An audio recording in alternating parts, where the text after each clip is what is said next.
ಸುವರ್ಣ.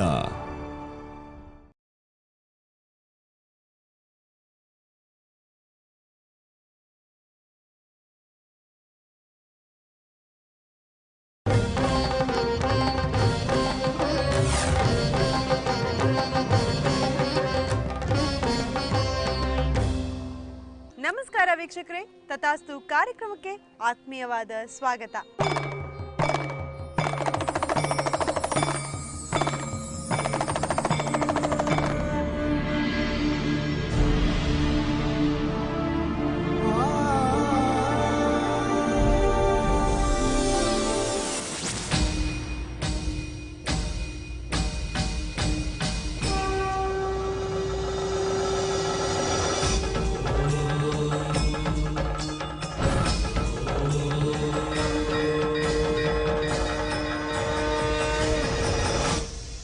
ಚಂದ್ರೋದಯಕ್ಕೆ ಅಂಬುದಿ ಹೆಚ್ಚುವುದು, ಚಂದ್ರ ಕುಂದಿದೊಡೆ ಅಂಬುದಿ ಕುಂದುವುದು. ಚಂದ್ರನಿಗೆ ರಾಹು ಅಡ್ಡ ಬಂದಾಗ ಅಂಬುದಿ ಬೊಬ್ಬಿಟ್ಟಿದೆ, ಸಮುದ್ರವನ್ನು ಋಷಿ ಆಪೋಷಗೈದಾಗ ಚಂದ್ರಮ ಬೊಬ್ಬಿಟ್ಟನೆ. ಚಂದ್ರಮನಿಗೂ ಸಮುದ್ರವಿಗೂ ಅವಿನಾಭಾವ ಸಂಬಂಧ ಅಂತಾರೆ. ಈ ಪೌರ್ಣಮಿಯ ದಿನದಂದು ಸಮುದ್ರದಲ್ಲಿ ಅಲೆಗಳು ಜೋರಾಗಿರುತ್ತೆ. ಅದಕ್ಕೆ ಚಂದ್ರನ ಮತ್ತು ಸಮುದ್ರದ ಒಂದು ಸಂಬಂಧದ ಬಗ್ಗೆ ಮಾತಾಡ್ತಾರೆ. ಆದರೆ ಚಂದ್ರನಿಗೆ ರಾಹು ಅಡ್ಡ ಬಂದಾಗ ಸಮುದ್ರ ಏನೂ ಮಾಡೋದಕ್ಕಾಗಲಿಲ್ಲ. ಒಮ್ಮೆ ಋಷಿಯು ಸಮುದ್ರವನ್ನ ಆಪೋಷಗೈದಾಗ ಚಂದ್ರಮನೂ ಅಡ್ಡ ಬರೋದಕ್ಕೆ ಆಗಲಿಲ್ಲ. ಹಾಗಾಗಿ ಜೀವನದಲ್ಲಿ ಯಾರೇ ಇದ್ರೂ ಕೂಡ ಯಾರಿಗೆ ಯಾರೂ ಇಲ್ಲ. ಈ ಸಂಸಾರ, ಈ ಜೀವನ ನೀರಿನ ಮೇಲೆ ಇರುವಂಥ ಒಂದು ಗುಳ್ಳೆಯ ಹಾಗೆ ಅಂತಾರೆ. ನಮ್ಮನ್ನ ಕಾಯಬೇಕಾಗಿರೋದು, ನಮ್ಮನ್ನ ಸಲಹಬೇಕಾಗಿರೋದು ಆ ಭಗವಂತ ಒಬ್ಬನೇ ಅಂದ ಮೇಲೆ ಆ ಭಗವಂತನಿಗೆ ನಮ್ಮ ತನು ಮನ ಧನಗಳನ್ನ ದಾರಿ ಎರೆದು ಭಗವಂತ ನೀನೇ ನನಗೆ ದಿಕ್ಕು ಅಂತ ಹೇಳ್ತಾ ಅವನ ಕೃಪೆಗೆ ಪಾತ್ರರಾಗೋಣ. ಇವತ್ತು ವಿಶೇಷವಾಗಿ ರಕ್ಷಾಬಂಧನ, ಬಂಧಗಳನ್ನ ಬೆಸೆಯುವಂಥ ಈ ರಕ್ಷಾಬಂಧನದ ದಿನದಂದು ಏನೆಲ್ಲ ವೈಶಿಷ್ಟ್ಯತೆಗಳು ಕಾದಿದೆ, ಇವತ್ತಿನ ದಿನವನ್ನ ಯಾವ ರೀತಿ ಆಚರಿಸಬೇಕು ಅನ್ನೋದನ್ನ ಗುರುಗಳು ನಮಗೆ ತಿಳಿಸಿ ಹೇಳ್ತಾರೆ. ಬನ್ನಿ, ನಮ್ಮ ನಿಮ್ಮೆಲ್ಲರ ಅಚ್ಚುಮೆಚ್ಚಿನ ಗುರುಗಳು, ಆಧ್ಯಾತ್ಮಿಕ ಚಿಂತಕರು, ವಾಸ್ತು ತಜ್ಞರು ಹಾಗೂ ಮಹಾನ್ ಜ್ಯೋತಿಷ್ಯ ಪಂಡಿತರು ಆಗಿರುವಂಥ ಶ್ರೀಯುತ ಕಬಿಯಾಡಿ ಜಯರಾಮ್ ಆಚಾರ್ಯ ಗುರುಗಳನ್ನ ಕಾರ್ಯಕ್ರಮಕ್ಕೆ ಸ್ವಾಗತಿಸೋಣ. ನಮಸ್ಕಾರ ಗುರುಗಳೇ, ಕಾರ್ಯಕ್ರಮಕ್ಕೆ ಸ್ವಾಗತ. ನಮಸ್ಕಾರಮ್ಮ, ಕೃತಜ್ಞತೆಗಳು. ಯಾವ ಶ್ಲೋಕದೊಂದಿಗೆ ಇಂದಿನ ಸಂಚಿಕೆ ಪ್ರಾರಂಭವಾಗುತ್ತೆ ಗುರುಗಳೇ? ಇವತ್ತು ಭಾನುವಾರವಾದದ್ರಿಂದ ಶಿವನ ಪ್ರಾರ್ಥನೆಯೊಂದಿಗೆ ಇವತ್ತಿನ ಕಾರ್ಯಕ್ರಮವನ್ನು ಪ್ರಾರಂಭಿಸೋಣ. ಮೃತ್ಯುಂಜಯ ಮಹಾದೇವ ತ್ರಾಹಿಮಾಂ ಭವಸಾಗರಾತ್ ಜನ್ಮ ಮೃತ್ಯು ಜರಾವ್ಯಾಧಿ ಪೀಡಿತೈ ಕರ್ಮಬಂಧನೈ. ಓಂ ಮೃತ್ಯುಂಜಯ ರುದ್ರಾಯ ನಮಃ, ಸದಾಶಿವ ರುದ್ರಾಯ ನಮಃ, ಓಂ ಶಂಭವೇ ನಮಃ. ಶಿವನ ಧ್ಯಾನವನ್ನ ಮಾಡ್ತಾ ಪರಶಿವನನ್ನ ನೆನೆಯುತ್ತಾ ಇವತ್ತಿನ ಸಂಚಿಕೆ ಪ್ರಾರಂಭವಾಗಿದೆ. ಇಂದಿನ ನಿತ್ಯ ಪಂಚಾಂಗ ಹೇಗಿದೆ ಗುರುಗಳನ್ನ ಕೇಳಿ ತಿಳಿಯೋಣ. ಇಂದಿನ ನಿತ್ಯ ಪಂಚಾಂಗ ಇವತ್ತು ಆಗಸ್ಟ್ ತಿಂಗಳ 10ನೇ ತಾರೀಕು ಭಾನುವಾರ, ಜಯನಾಮ ಸಂವತ್ಸರದ ದಕ್ಷಿಣಾಯಣದ ವರ್ಷ ಋತುವಿನ ಕರ್ಕಾಟಕ ಮಾಸದ 25ನೇ ದಿನ, ಶ್ರಾವಣ ಮಾಸದ ಶುಕ್ಲ ಪಕ್ಷದ ಪೂರ್ಣಿಮಾ ತಿಥಿ, ಶ್ರವಣ ನಿತ್ಯ ನಕ್ಷತ್ರ, ಆಯುಷ್ಮಾನ್ ಯೋಗ, ಭದ್ರಕರ್ಣ. ಹುಣ್ಣಿಮೆಯ ದಿನ ಯಾವ ನಕ್ಷತ್ರ ಬರ್ತದೆ ಆ ಮಾಸಕ್ಕೆ ಆ ಹೆಸರನ್ನು ಇಡ್ತಾರೆ ಅಂತ ನಾ ಈ ಮೊದಲೊಮ್ಮೆ ಮಾತನಾಡಿದ್ದೆ. ಹಾಗೆ ಇವತ್ತು ಶ್ರವಣ ನಕ್ಷತ್ರ, ಹುಣ್ಣಿಮೆಯ ದಿನ ಇವತ್ತು ಶ್ರವಣ ನಕ್ಷತ್ರ ಇರುವುದರಿಂದ ಈ ಮಾಸಕ್ಕೆ ಶ್ರಾವಣ ಮಾಸ ಅಂತ ಹೆಸರು ಬಂದಿದೆ. ಜ್ಯೇಷ್ಠ ಮಾಸದ ಹುಣ್ಣಿಮೆಯ ದಿವಸ ಜ್ಯೇಷ್ಠ ನಕ್ಷತ್ರ ಬರುವುದರಿಂದ ಜ್ಯೇಷ್ಠ ಅಂತ. ಪೂರ್ವ ಭಾದ್ರಪದ ಅಥವಾ ಉತ್ತರ ಭಾದ್ರಪದ ನಕ್ಷತ್ರ ಹುಣ್ಣಿಮೆ ದಿವಸ ಬಂದಾಗ ಅದಕ್ಕೆ ಭಾದ್ರಪದ ಮಾಸ ಅಂತ. ಹೀಗೆ ಆಯಾ ಮಾಸದ ಹುಣ್ಣಿಮೆ ದಿನ ಯಾವ ನಕ್ಷತ್ರ ಬರ್ತದೆ ಆ ನಕ್ಷತ್ರದ ಹೆಸರು ಆ ಮಾಸಕ್ಕೆ ಇಡುವುದು ಶಾಸ್ತ್ರೀಯವಾದಂಥ ಒಂದು ಸಂಪ್ರದಾಯ. ಹಾಗಾದ್ರಿಂದ ಇದಕ್ಕೆ ಶ್ರಾವಣ ಮಾಸ ಅಂತ ಹೆಸರು ಬರುವುದಕ್ಕೆ ಇವತ್ತಿನ ನಕ್ಷತ್ರವು ಕಾರಣವಾಗಿದೆ. ಅಂತಹ ನಕ್ಷತ್ರದ ದಿನ ಇವತ್ತು. ಆಯುಷ್ಮಾನ್ ಯೋಗ, ಭದ್ರಕರ್ಣ, ಈ ರೀತಿಯದ್ದಾದಂಥ ಪಂಚಾಂಗ ಸಿದ್ಧಿ. ಭಾನುವಾರ, ಹುಣ್ಣಿಮೆ ತಿಥಿ, ಶ್ರವಣ ನಕ್ಷತ್ರ, ಆಯುಷ್ಮಾನ್ ಯೋಗ ಮತ್ತು ಭದ್ರಕರ್ಣ, ಈ ರೀತಿಯಾದಂಥ ಪಂಚಾಂಗ ಸಿದ್ಧಿ ಇವತ್ತು ದೇವರು ಕೊಟ್ಟಿದ್ದಾರೆ. ಇವತ್ತು ನೀವು ಆಗಲೇ ಹೇಳಿದಂತೆ ನೀವು ಇವತ್ತು ಹುಣ್ಣಿಮೆಯ ಬಗ್ಗೆ ಎಲ್ಲ ಮಾತನಾಡ್ತಾ ಇದ್ದೀರಿ. ಹಾಗೆ ಇವತ್ತು ಶ್ರಾವಣ ಪೂರ್ಣಿಮಾ ದಿನ. ಶ್ರಾವಣ ಮಾಸದ ಎಲ್ಲ ದಿನವೂ ಅತ್ಯಂತ ಶುಭ ದಿನ. ಹಾಗೆ ಶ್ರಾವಣ ಪೂರ್ಣಿಮಾದ ಇವತ್ತು ವಿಶೇಷವಾದಂತಹ ದಿನ. ಏನು ಇವತ್ತು ವಿಶೇಷ? ಶ್ರಾವಣ ಮಾಸದಲ್ಲಿ ಶ್ರವಣ ನಕ್ಷತ್ರ ಇದ್ದ ತಿಥಿಯಂದು ಚಾಂದ್ರರು ಉಪಕರ್ಮ, ಋಗ್ವೇದಿಗಳು ಯಜುರ್ವೇದಿಗಳು ಉಪಕರ್ಮವೆಂಬಂಥ ವಿಶೇಷವಾದಂಥ ಆಚರಣೆಯನ್ನು ಆಚರಿಸ್ತಾರೆ. ಏನೀ ಉಪಕರ್ಮ? ಉಪಕರ್ಮ ಅಂದರೆ ಸಮೀಪೆ ಕರ್ಮಣ ಕೃತೆ ಗಚ್ಚತಿ, ಅಂದರೆ ಶುಭ ಕರ್ಮಕ್ಕೆ, ಅರ್ಥಾತ್ ಆತ ವೇದಾಧ್ಯಯನದ ಪುನರ್ ಅಧ್ಯಯನದ ವ್ಯವಸ್ಥೆಗಾಗಿ ಆತ ತನ್ನನ್ನು ತೊಡಗಿಸಿಕೊಳ್ತಾನೆ ಅಂತ. ಛಾತ್ರನಾದವನು ಅಥವಾ ವಿದ್ವಾಂಸನಾದವನು ಇವತ್ತಿನ ದಿನದವರೆಗೆ ಊರೂರಿನಲ್ಲಿ ಎಲ್ಲ ಅಲಿತಾ ಇದ್ದು ಅವರ ಊರಿನಲ್ಲಿ ತನ್ನ ಜ್ಞಾನಧಾರೆಯನ್ನು ನೀಡಿ ಈ ಉಪಕರ್ಮದ ಸಮೀಪದ ಸಮಯದಲ್ಲಿ ಅರ್ಥಾತ್ ಆಷಾಢ ಮಾಸದ ಏಕಾದಶಿಯ ಸಮೀಪದಲ್ಲಿ ಆತ ಊರಿಗೆ ಬರ್ತಾನೆ. ಆವತ್ತಿನಿಂದ ಅವನು ಚಾತುರ್ಮಾಸ್ಯ ವ್ರತವನ್ನು ಕೈಕೊಳ್ತಾನೆ. ಚಾತುರ್ಮಾಸ್ಯ ವ್ರತವನ್ನು ಕೈಕೊಂಡವ ಮೊದಲಿಗೆ ಶಾಖ ವ್ರತವನ್ನು ಕೈಕೊಳ್ತಾನೆ. ಈ ಶ್ರಾವಣ ಮಾಸದ ಶುದ್ಧ ದ್ವಾದಶಿಯ ದಿನದಿಂದ ಆತ ದಧಿವೃತವನ್ನು ಕೈಕೊಳ್ತಾನೆ. ಶ್ರಾವಣ ಮಾಸದ ಶುದ್ಧ ದ್ವಾದಶಿಯಿಂದ ದಧಿವೃತವನ್ನು ಕೈಕೊಳ್ತಾನೆ. ಅರ್ಥಾತ್ ಇವತ್ತು ಆ ದ್ವಾದಶಿ ತಿಥಿಯಿಂದ ಮೊಸರನ್ನು ಆತ ಮುಟ್ಟುವಂತಿಲ್ಲ. ಹೀಗೆ ಮೊಸರನ್ನು ಮುಟ್ಟದೆ ಈ ರೀತಿಯಾದಂತಹ ಯುಗಧರ್ಮದ ವ್ಯವಸ್ಥೆಯ ಸ್ಥಿತಿಯಲ್ಲಿ ತನ್ನನ್ನು ತಾನು ಸರಿಯಾದಂತಹ ಮಾನಸಿಕವಾದಂಥ ಸಂತುಲನ ಸ್ಥಿತಿಯಲ್ಲಿ ಇಡುವುದಕ್ಕೆ ಮತ್ತು ದೇಹವನ್ನು ವಿಶೇಷವಾಗಿ ಸ್ಥೂಲಕಾಯವಾಗಿಸದೇ ಇರುವುದಕ್ಕೆ ಕೆಲವಷ್ಟು ನಿಷೇಧಗಳನ್ನು ಆತ ತನ್ನ ಆಹಾರಕ್ಕೆ ತೊಡಗಿಸಿಕೊಳ್ತಾನೆ. ಆ ರೀತಿ ಇವತ್ತಿನಿಂದ ಕಳೆದ ದ್ವಾದಶಿಯಿಂದ ಈ ಶ್ರಾವಣ ಮಾಸದ ದ್ವಾದಶಿಯಿಂದ ದಧಿವೃತ ಅಂತ ಪ್ರಾರಂಭ ಮಾಡಿರ್ತಾರೆ. ಹಾಗೆ ದಧಿವೃತ ಮಾಡ್ತಾ ಈ ಮನೆಯಲ್ಲಿರುತ್ತಾ ಇರುವಾಗ ಈ ಶ್ರಾವಣ ಮಾಸದಲ್ಲಿ ಶ್ರವಣ ನಕ್ಷತ್ರ ಬಂದ ದಿವಸ ಅವರು ಉಪಕರ್ಮ ಅಂತ ಹೊಸತಾದಂಥ ಕಾರ್ಯಕ್ರಮಕ್ಕೆ ತೊಡಗಿಕೊಳ್ಬೇಕು. ಅರ್ಥಾತ್ ತಮ್ಮದಂಥ ಜ್ಞಾನದ ವೃದ್ಧಿಗಾಗಿ ವೇದಾಧ್ಯಯನವನ್ನು ಪುನಶ್ಚರಣಗೊಳಿಸಬೇಕು. ಇವತ್ತಿನಿಂದ ಆತ ಇನ್ನೂ 4 ಮಾಸಗಳ ಕಾಲದಲ್ಲಿ ವೇದಾಧ್ಯಯನ ನಿಶಿತ ಮತಿತ್ವದ ಮುಖಾಂತರ ಅಧ್ಯಯನ ಮಾಡಿ ಸರಿಯಾಗಿ ವೇದದ ಅಧ್ಯಯನ ಮಾಡಿಕೊಂಡು ಬಳಿಕ ಪ್ರಪಂಚದ ಮುಖಕ್ಕೆ ತನ್ನದಾದಂತಹ ಶಾಸ್ತ್ರದ ಧಾರೆಯನ್ನು ಜ್ಞಾನ ಧಾರೆಯನ್ನು ಕೊಡಬೇಕು. ಅದಕ್ಕೋಸ್ಕರ ಆತ ಪುನರ್ ವೇದಾಧ್ಯಯನವನ್ನು ಪ್ರಾರಂಭಿಸಬೇಕು ಅಂತ ಶಾಸ್ತ್ರ. ಆ ವೇದಾಧ್ಯಯನ ಪ್ರಾರಂಭಿಸಬೇಕಾದ್ರೆ ಇವತ್ತಿನ ದಿನ ಜನಿವಾರವನ್ನು ಬದಲಾಯಿಸಬೇಕು. ಅರ್ಥಾತ್ ಪುನಃ ಉಪನೀತನಾಗಬೇಕು. ಅರ್ಥಾತ್ ಜ್ಞಾನ ಜ್ಞಾನಸ್ಯ ಸಮೀಪೆ ನಯತಿ ಗಚ್ಚತಿ ಅನ್ನುವುದಕ್ಕೋಸ್ಕರ ಉಪನಯನ ಅಂತ. ಇವತ್ತು ಇನ್ನೊಂದು ರೀತಿಯಲ್ಲಿ ಉಪಕರ್ಮದ ದಿವಸ ಉಪನಯನಕ್ಕೆ ಸಮಾನವಾಗಿ ಜನಿವಾರವನ್ನು ಬದಲಾಯಿಸಿ ಹೊಸ ಜನಿವಾರವನ್ನು ವಿದ್ಯುಕ್ತವಾದಂತಹ ಹವನಗಳ ಮುಖಾಂತರ ಧರಿಸಿಕೊಳ್ಳುವುದು, ಅನಂತರ ವೇದಾಧ್ಯಯನ ಮಾಡುವುದು, ಇದಕ್ಕೆ ಉಪಕರ್ಮ ಅಂತ ಹೇಳ್ತಾರೆ. ಅಂತಹ ಉಪಕರ್ಮದ ವಿಶೇಷವಾದ ಯಾಗ ಮಾಡಿ ಆ ಯಾಗದ ಸಮೀಪದಲ್ಲಿ ಜನಿವಾರವನ್ನಿಟ್ಟು ಅದನ್ನು ಪೂಜೆಯನ್ನು ಮಾಡಿ ಬಳಿಕ ಧರಿಸಿಕೊಳ್ಳುವುದು. ಹೀಗೆ ಕ್ರಮ. ಇದು ವೈಷ್ಣವರಿಗೆ ಅಥವಾ ಸ್ಮಾರ್ತರಿಗೆ ಜನಿವಾರವನ್ನು ಧರಿಸುವಂಥ ಎಲ್ಲರಿಗೂ ವಿಹಿತವಾದಂಥ ಶಾಸ್ತ್ರಾಧ್ಯಯನ ಮಾಡಬೇಕಾದಂಥ ವಿಹಿತತ್ವ ಇರುವವರಿಗೆಲ್ಲ ನಿಬಂಧನೀಯವಾದಂಥ ವಿಚಾರ. ಹಾಗೆ ಅದರೊಂದಿಗೆ ಇವತ್ತು ರಕ್ಷಾಬಂಧನದ ಕಾರ್ಯಕ್ರಮ. ಏನು ಈ ರಕ್ಷಾಬಂಧನದ ಮಹತ್ವ? ಯಾಕೆ ಇದು ಪ್ರಾರಂಭ ಆಯಿತು? ಇದಕ್ಕೆ ಪ್ರಾರಂಭ ದ್ವಾಪರ ಯುಗದಲ್ಲಿ ಕತೆ ಸಿಗುತ್ತದೆ. ಅರಣ್ಯವಾಸದಲ್ಲಿದ್ದಾಗ ದೂರ್ವಾಸ ಪಾಂಡವರನ್ನು ಪರೀಕ್ಷಿಸಬೇಕು ಅಂತ ದುರ್ಯೋಧನನಿಂದ ಕಳಿಸಲ್ಪಟ್ಟು ಪಾಂಡವರಿಗೆ ಹಿಂಸೆ ಕೊಡಬೇಕಂತ ಉಪದ್ರವ ಮಾಡಬೇಕು ಅಂತ ಬಂದು ಮಧ್ಯಾಹ್ನ ಪಾಂಡವರದೆಲ್ಲ ಊಟ ಹಾಕಿ ಊಟವೆಲ್ಲ ಆಗಿ ಅವರು ಪಾತ್ರೆಯನ್ನು ಕವುಚಿ ಇಟ್ಟ ನಂತರ ಊಟ ಬೇಕು ಅಂತ ದೂರ್ವಾಸ ಅಲ್ಲಿಗೆ ಅವರ ಮನೆಗೆ ಬಂದ. ಆಹಾರ ಒದಗಿಸ್ಲಿಕ್ಕೆ ಅಲ್ಲಿ ಯಾರ ಹತ್ರ ಸಾಮರ್ಥ್ಯ ಆ ಕ್ಷಣದಲ್ಲಿ ಮಾಡುವುದಕ್ಕೆ, ಯಾಕಂದ್ರೆ ತನ್ನ ಸಹಸ್ರಾರು ಶಿಷ್ಯರೊಂದಿಗೆ ದೂರ್ವಾಸ ಬಂದಿದ್ದ. ಅಂತಹ ಸಂದರ್ಭದಲ್ಲಿ ದ್ರೌಪದಿ ಹತಾಶಳಾಗಿದ್ದು ನನಗೆ ಕೃಷ್ಣನೇ ಅನುಗ್ರಹ ಅಂತ, ಓ ದೇವರೇ ಕಾಪಾಡು ಶ್ರೀಕೃಷ್ಣ ಅಂತ ತನ್ನದಾದ ಸಹೋದರ ಸಂಬಂಧಿ ಅಂದ್ರೆ ಈಕೆಯ ಸವತಿ ಸುಭದ್ರೆಯ ಅಣ್ಣ ಶ್ರೀಕೃಷ್ಣ. ಹಾಗಾದ್ರಿಂದ ಕೃಷ್ಣ ದ್ರೌಪದಿಯನ್ನು ತನ್ನ ತಂಗಿಯಂತೆ ಪ್ರೀತಿಸ್ತಾ ಇದ್ದ. ಹಾಗಾದ್ದರಿಂದ ಆಕೆ ಆ ಅಣ್ಣ ದೇವರೆಂದು ಮನಗಂಡು ಓ ಅಣ್ಣ ಕಾಪಾಡು, ಓ ದೇವರೇ ಕಾಪಾಡು ಅಂತ ಶ್ರೀಕೃಷ್ಣನ ಮೊರೆ ಇಟ್ಟಾಗ ಶ್ರೀಕೃಷ್ಣ ಬಂದು ಆಕೆಗೆ ಅಕ್ಷಯವಾದಂತಹ ಪಾತ್ರೆಯಲ್ಲಿ ಅಕ್ಷಯತ್ವವನ್ನು ಕೊಟ್ಟು ಆಕೆ ಅಡಿಗೆ ಮಾಡಿ ಕೌಚಿ ಇಟ್ಟಿದ್ದಂಥ ಪಾತ್ರೆಯನ್ನು ಪುನಃ ತೆಗೆಯುವಂತೆ ಮಾಡಿ ಆಕೆ ಅನ್ನ ಅಕ್ಷಯವಾಗುವಂಥ ವರವನ್ನು ಕೊಟ್ಟು ಅದರಿಂದಾಗಿ ಆಕೆ ಋಷಿಮುನಿಗಳನ್ನೆಲ್ಲ ಆಕೆ ಸಂತೈಸಿದಳು ಅಂತ ಶಾಸ್ತ್ರ. ಆ ರೀತಿ ಮಾಡ್ತಾ ಇರುವಾಗ ಇವನು ಕೃಷ್ಣನು ಊಟ ಬೇಕು ಅಂತ ಊಟ ಮಾಡ್ತಾ ಅವಳಿಗೆ ಏನೋ ಸಹಕಾರ ಮಾಡ್ತಾ ಇರುವಾಗ ಅಡಿಗೆಗೆ ಅವನ ಕೈಗೆ ಏನೋ ಹರಿತವಾದಂತಹ ಗಾಯ ಆಯ್ತಂತ, ಹರಿತವಾದಂಥ ವಸ್ತು ತಾಗಿ ಗಾಯ ಆಯಿತು ಕೃಷ್ಣನಿಗೆ. ಹಾಗೆ ಗಾಯ ಆದಾಗ ದ್ರೌಪದಿ ತನ್ನ ಸೀರೆಯನ್ನೇ ಹರಿದು ಆತನ ಗಾಯಕ್ಕೆ ಈ ಅಂಗೈಯ ಈ ಮೊಣಕೈ ಕೈಯ ಈ ಹಸ್ತದಿಂದ ಬುಡಕ್ಕೆ ಆತನ ಕೈಗೆ ಗಾಯ ಆಯಿತು. ಗಾಯ ಆದಾಗ ಅಲ್ಲಿಗೆ ತನ್ನ ಸೆರಗಿನ ಒಂದು ತುಂಡನ್ನೇ ಹರಿದು ಆತನಿಗೆ ಅಲ್ಲಿ ಬಂಧನವನ್ನು ಕಟ್ಟಿ ಆತನ ರಕ್ತಸ್ರಾವವನ್ನು ನಿಲ್ಲಿಸಿದ್ಲಂತೆ. ಆ ರೀತಿ ರಕ್ತಸ್ರಾವ ನಿಲ್ಲಿಸಿದಾಗ ಶ್ರೀಕೃಷ್ಣ ಹೇಳಿದಂತೆ, ತಂಗಿ ನಿನ್ನದಂತ ಈ ದೊಡ್ಡ ಗುಣಕ್ಕೆ ನಾನು ಮಾರು ಹೋಗಿದ್ದೇನೆ, ಈಗೋ ನಿನಗೆ ಈ ಅಕ್ಷಯ ಪಾತ್ರದ ವ್ಯವಸ್ಥೆಯನ್ನು ಕೊಡ್ತಾ ಇದ್ದೇನೆ, ನಿನ್ನ ಜೀವನದಲ್ಲಿ ಎಂದೇ ಏನೇ ಕಷ್ಟ ಬಂದಾಗ ನೀನು ನನ್ನನ್ನು ಸ್ಮರಿಸು, ನಿನಗಾಗಿ ನಾನಿದ್ದೇನೆ ಅಂತ ಆಕೆಗೆ ವರವನ್ನು ಕೊಟ್ಟನಂತೆ, ಭರವಸೆಯನ್ನು ಕೊಟ್ಟನಂತೆ. ಹಾಗಾಗಿ ಮುಂದೆ ದುಶ್ಯಾಸನ ಆಕೆಯ ಮಾನಭಂಗ ಮಾಡ್ತಾ ಇರುವಾಗ, ಸೀರೆ ಸೆಳೆದು ಮಾನಭಂಗ ಮಾಡುವಾಗ ಶ್ರೀಕೃಷ್ಣ ಅಂತ ಆಕೆ ಬೊಬ್ಬೆ ಇಟ್ಟಾಗ ಶ್ರೀಕೃಷ್ಣ ಆಕೆಗೆ ಅಕ್ಷಯ ತೂಣೀರ ಅರ್ಥಾತ್ ಅಕ್ಷಯಾಂಬರದ ದಾನವನ್ನು ಕೊಟ್ಟು ಆಕೆಯ ಸೀರೆ ಸೆಳೀಲಿಕ್ಕೆ ದುಶ್ಯಾಸನಿಗೆ ಆಗದಿರುವಷ್ಟು ಸೀರೆಗಳನ್ನು ಕೊಟ್ಟು ಆಕೆಯ ಮಾನ ಕಾಪಾಡಿದ ಶ್ರೀಕೃಷ್ಣ. ಹಾಗಾದ್ದರಿಂದ ಆ ಸ್ಮರಣಿಕೆಗಾಗಿ ಇವತ್ತು ಪ್ರಪಂಚದಲ್ಲಿ ಎಲ್ಲ ತಂಗಿಯಂದರು ಅಣ್ಣನಿಗೆ ರಕ್ಷಾಬಂಧನವೆಂದು 3 ದಾರಗಳುಳ್ಳಂತಹ ವಿಶಿಷ್ಟವಾದಂತಹ ಹಾಗೂ 3 ಗ್ರಂಥಿಗಳುಳ್ಳಂತಹ ವಿಶೇಷವಾದಂತಹ ಒಂದು ಬಂಧನವನ್ನು ಕೈಗೆ ಕಟ್ತಾರೆ. ಇವತ್ತು ಅದಕ್ಕೆ ಅಲಂಕಾರಿಕವಾದ ಬೇರೆ ಬೇರೆ ಸ್ವರೂಪಗಳನ್ನು ನಾವು ಮಾರ್ಕೆಟ್ನಲ್ಲಿ ಪಡ್ಕೊಂಡು ನೋಡ್ತೇವೆ. ಅಂತಹ ರಕ್ಷಾಬಂಧನವನ್ನು ಸಾಂಕೇತಿಕವಾಗಿ ತಂಗಿ ಅಣ್ಣನಿಗೆ ಅಥವಾ ಸಹೋದರಿ ಸಹೋದರನಿಗೆ ಕಟ್ಟಿದವಾಗ ಸಹೋದರ ನಿನ್ನ ಜೀವನದ ಭದ್ರತೆಗೆ ನಾನಿದ್ದೇನೆ ಅಂತ ಭರವಸೆ ಕೊಡುವಂತಹ ಒಂದು ವಿಶೇಷ ಹಬ್ಬವಾಗಿ ಇವತ್ತು ಈ ರಕ್ಷಾಬಂಧನ ಎಂಬ ಹಬ್ಬ ಲೋಕಮುಖಕ್ಕೆ ಆಚರಣೆ ಬಂತು. ಹಾಗಾದ್ರಿಂದಲೇ ಇವತ್ತಿನ ದಿವಸ ತಂಗಿಯಂದಿರ ಮನೆಗೆ ಅಥವಾ ಅಕ್ಕಂದಿರ ಮನೆಗೆ ಸಹೋದರರು ಬರ್ತಾರೆ.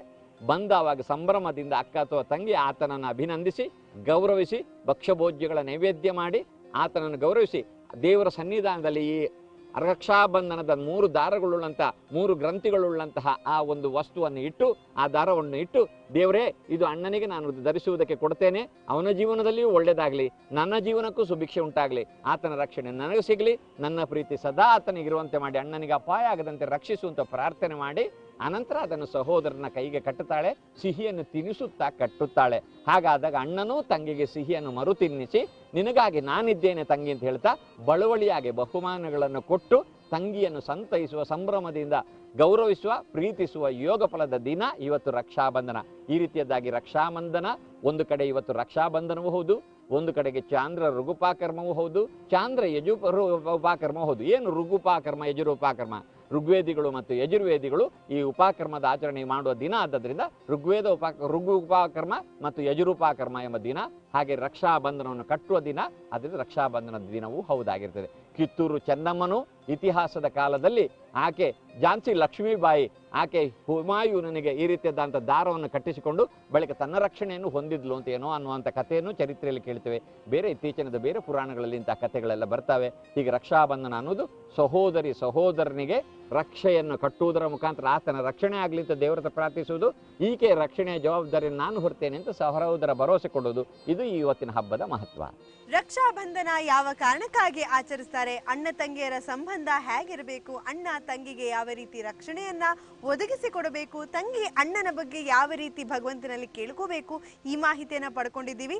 ಈ ರಕ್ಷಾಬಂಧನ ಎಲ್ಲ ಅಣ್ಣ ತಂಗಿಯರ ಬಂಧನವನ್ನ ಕೊನೆಯವರೆಗೂ ಖುಷಿ ಖುಷಿಯಾಗಿ ಉಳಿಸುವಂತೆ ಮಾಡಲಿ ಅಂತ ಕೇಳ್ಕೋತಾ ಈಗ ಒಂದು ಪುಟ್ಟ ವಿರಾಮವನ್ನು ತಗೊಳ್ಳೋಣ. ವಿರಾಮದ ನಂತರ ರಾಶಿ ಫಲಗಳು, ಹಾಗೆ ಇವತ್ತು ವಿಶೇಷವಾಗಿ ಧನುರಾಶಿಯ ಗುಣಗಳ ಬಗ್ಗೆ ಗುರುಗಳು ತಿಳಿಸಿ ಹೇಳ್ತಾರೆ. ಈಗ ಒಂದು ವಿರಾಮ. ನೀವು ನೋಡ್ತಾ ಇದ್ದೀರಾ ಸುವರ್ಣ.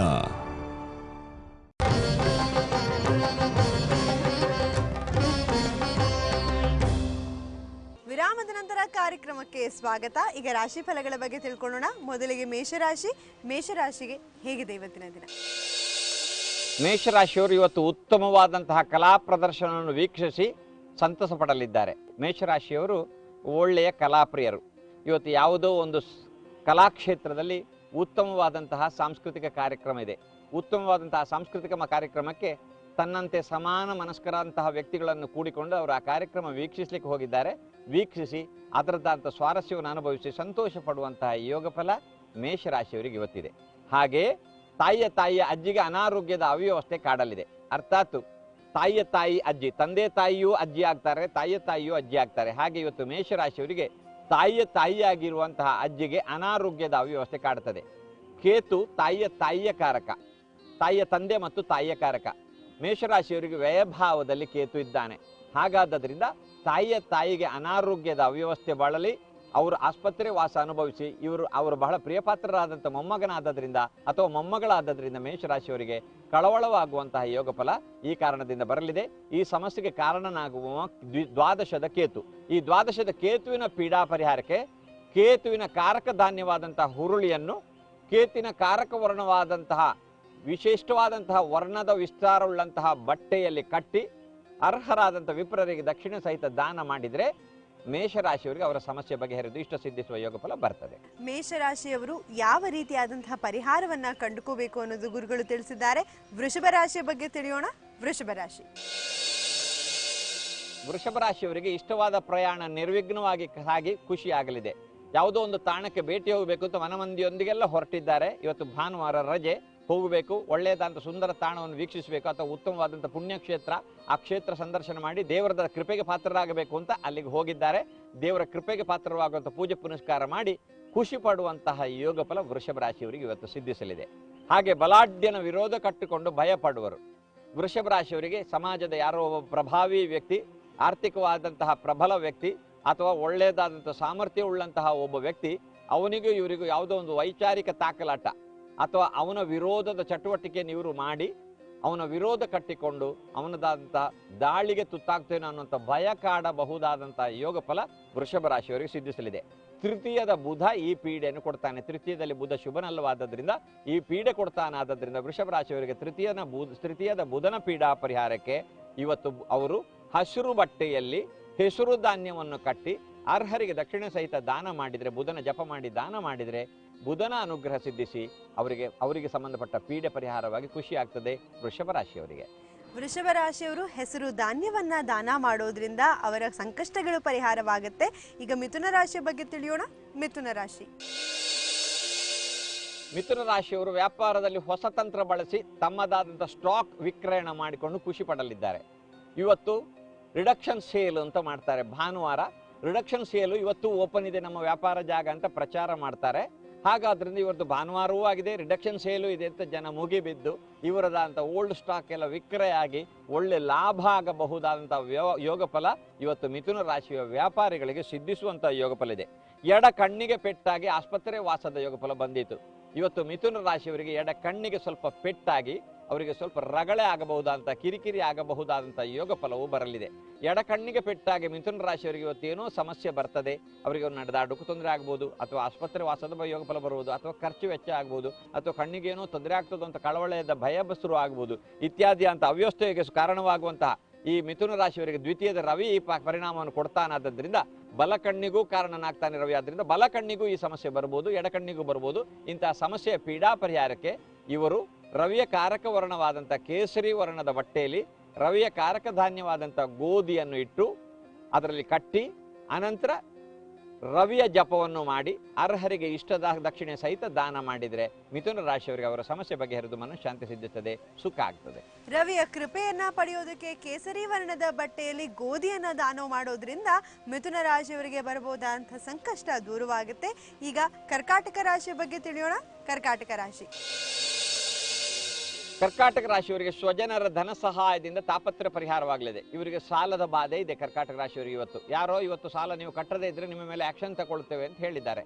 ಹಾಗಾದ್ರಿಂದ ಇವರು ತುಂಬಾ ಕಳವಳ ಪಡ್ತಾ ಇದ್ರು. ಏನು ಮಾಡೋದು ಅಂತ ಚಿಂತೆಯಲ್ಲಿದ್ದಾಗ ಕರ್ಕಾಟಕ ರಾಶಿಯವರಿಗೆ ಅವರ ಆಪ್ತರಾದಂಥ ಬಂಧುವರ್ಗದವರು, ಆರ್ಥಿಕವಾಗಿ ಅನುಕೂಲ ಇದ್ದವರು, ಇವರ ಕಷ್ಟ ತಿಳಿದು ಇವರ ಬಗ್ಗೆ ತುಂಬಾ ಪ್ರೀತಿ ಇದ್ದವರು ಹಾಕೊಂಡು ಈಗ ಸ್ವಲ್ಪ ನಾನು ಕಟ್ತೇನೆ ನಿನ್ನ ಪರವಾಗಿ ಸಾಲ, ಈಗ ಇಷ್ಟು ದುಡ್ಡು ತಗೋ ಕಟ್ಟು ಅಂತ ಹೇಳುವಂಥ ಒಳ್ಳೆಯ ಹೃದಯವಂತ ಬಂಧು ಒಬ್ಬ ಇದ್ದು ಅಥವಾ ಕುಟುಂಬಿಕರಿದ್ದು ಅವರ ಧನ ಸಹಾಯದಿಂದ ಇವರಿಗೆ ಸ್ವಲ್ಪ ಆಪತ್ತು ಪರಿಹಾರವಾಗುವಂಥ ಯೋಗ ಫಲ ಇವತ್ತು ಕರ್ಕಾಟಕ ರಾಶಿಯವರಿಗೆ ಇಷ್ಟ ವ್ಯಕ್ತಿಯಿಂದ ಧನ ಸಹಾಯ ಆಗಿ ತಾಪತ್ರೆ ಪರಿಹಾರ, ಇಷ್ಟ ಬಂಧು ಇಷ್ಟ ಕುಟುಂಬಿಕನ ಸಹಾಯದಿಂದ ತಾಪತ್ರೆ ಪರಿಹಾರವಾಗುವ ಯೋಗ ಫಲ ಕರ್ಕಾಟಕ ರಾಶಿಯವರಿಗಿದೆ. ಅನಗತ್ಯವಾಗಿ ಬೇಡದ ಉಸಾಬರಿಗೆ ಕೈ ಹಾಕಿ ಧನಹಾನಿ ಆಗಲಿದೆ. ಯಾವುದೋ ಪಂಥ ಕಟ್ಟುವುದು ಅಥವಾ ಗೊತ್ತಿಲ್ಲದಾದ ಯಾವುದೋ ಚಟುವಟಿಕೆಗೆ ಹಣ ತೊಡಗಿಸ್ಲಿಕ್ಕೆ ಹೋಗುದು, ಹೀಗೆಲ್ಲ ಮಾಡಿಕೊಂಡು ಇವರು ಅನಗತ್ಯದ ಉಸಾಬರಿಗೆ ಹೋಗ್ಕೊಂಡು ಇವತ್ತು ಹಣ ಕಳ್ಕೊಂಡು ನಷ್ಟ ಅನುಭವಿಸಿ ಮತ್ತೆ ಬೇಸರ ಪಡುವ ಪಶ್ಚಾತ್ತಾಪ ಬಿಡುವ ಪರಿಸ್ಥಿತಿ ಇದೆ. ಜೂಜಾಡೋದು ಅಥವಾ ಯಾವುದೋ ಪಂಥ ಕಟ್ಟುವುದು ಅಥವಾ ಲಾಟ್ರಿಗೆ ದುಡ್ಡು ಹಾಕೋದು, ಹೀಗೇನೋ ಅವ್ಯವಸ್ಥೆ ಮಾಡಿದ್ದು ಇವತ್ತು ಅದು ಬರಲಿಲ್ಲ, ಇವರಿಗೆ ಆ ದುಡ್ಡೇ ಬರೋದಿಲ್ಲ ಅಂತಾಗಿ ನಷ್ಟ ಆಗ್ತದೆ. ಈ ರೀತಿ ಕಿರಿಕಿರಿಯನ್ನು ಅನುಭವಿಸುವ ಯೋಗ ಫಲ ಕರ್ಕಾಟಕ ರಾಶಿಯವರಿಗೆ ಬರ್ತದೆ. ಕರ್ಕಾಟಕ ರಾಶಿಯವರಿಗೆ ಇದಕ್ಕೆ ಕಾರಣನಾಗುವುದು ಕರ್ಕಾಟಕ ರಾಶಿಯಲ್ಲೇ ಇರುವಂತಹ ರವಿ. ಕರ್ಕಾಟಕ ರಾಶಿಯಲ್ಲೇ ಇರುವಂತಹ ರವಿಯ ಪೀಡಾ ಪರಿಹಾರಕ್ಕೆ ಶಿವನಿಗೆ ರುದ್ರಾಭಿಷೇಚನವನ್ನು ಮಾಡಿದರೆ ಶಿವಾನುಗ್ರಹ ಸಿದ್ಧಿಸಿ ಕಷ್ಟ ಪರಿಹಾರ ಆಗ್ತದೆ ಕರ್ಕಾಟಕ ರಾಶಿಯವರಿಗೆ. ಕರ್ಕಾಟಕ ರಾಶಿಯವರು ಶಿವನ ಅನುಗ್ರಹವನ್ನ ಪಡಿಬೇಕು ಅಂತ ತಿಳ್ಕೊಂಡಿದ್ದೀವಿ. ಈಗ ಸಿಂಹರಾಶಿಯ ಬಗ್ಗೆ ತಿಳಿಯೋಣ. ಸಿಂಹರಾಶಿ. ಸಿಂಹರಾಶಿಯವರಿಗೆ ನಿಮ್ಮ ಹಳೆ ವಾಹನ ಸುಲಭದಲ್ಲಿ ಒಳ್ಳೆಯ ರೇಟಿಗೆ ವಿಕ್ರಯ ಆಗಿ ಖುಷಿ ಪಡುವಿರಿ. ಯಾವುದೋ ಒಂದು ಹಳೆ ವಾಹನ ಇತ್ತು, ನಿಮಗೆ ಮಾರಾಟ ಮಾಡಬೇಕು ಅಂತ ಪ್ರಯತ್ನ ಮಾಡ್ತಾ ಇದ್ದೀರಿ. ಇವತ್ತು ಯಾರು ನೋಡ್ಲಿಕ್ಕೆ ಬಂದವರು ನಮಗೆ ಒಪ್ಪಿಗೆ ಆಗಿದೆ, ಎಷ್ಟು ರೇಟು ನಿಮ್ಮ ಹತ್ರ ಅಂತ ಕೇಳ್ತಾರೆ. ಇವರು ಹೇಳಿದ ರೇಟಿಗೆ ಸ್ವಲ್ಪ ಚರ್ಚೆ ಮಾಡಿಕೊಂಡು ಖರೀದಿ ಮಾಡಿಬಿಡ್ತಾರೆ. ಆ ವಾಹನ ಹೋಯ್ತು, ದುಡ್ಡು ಬಂತು, ತಲೆಬಿಸಿ ಮುಗೀತು ಅಂತ ಖುಷಿ ಆಗ್ತದೆ ಸಿಂಹರಾಶಿಯವರಿಗೆ. ಹಾಗೆ ಸಿಂಹರಾಶಿಯವರಿಗೆ ಆತ್ಮೀಯ ಮಿತ್ರನನ್ನು ಅಗಲಬೇಕಾಗಿ ಬಂದು ದುಃಖವಾಗಲಿದೆ.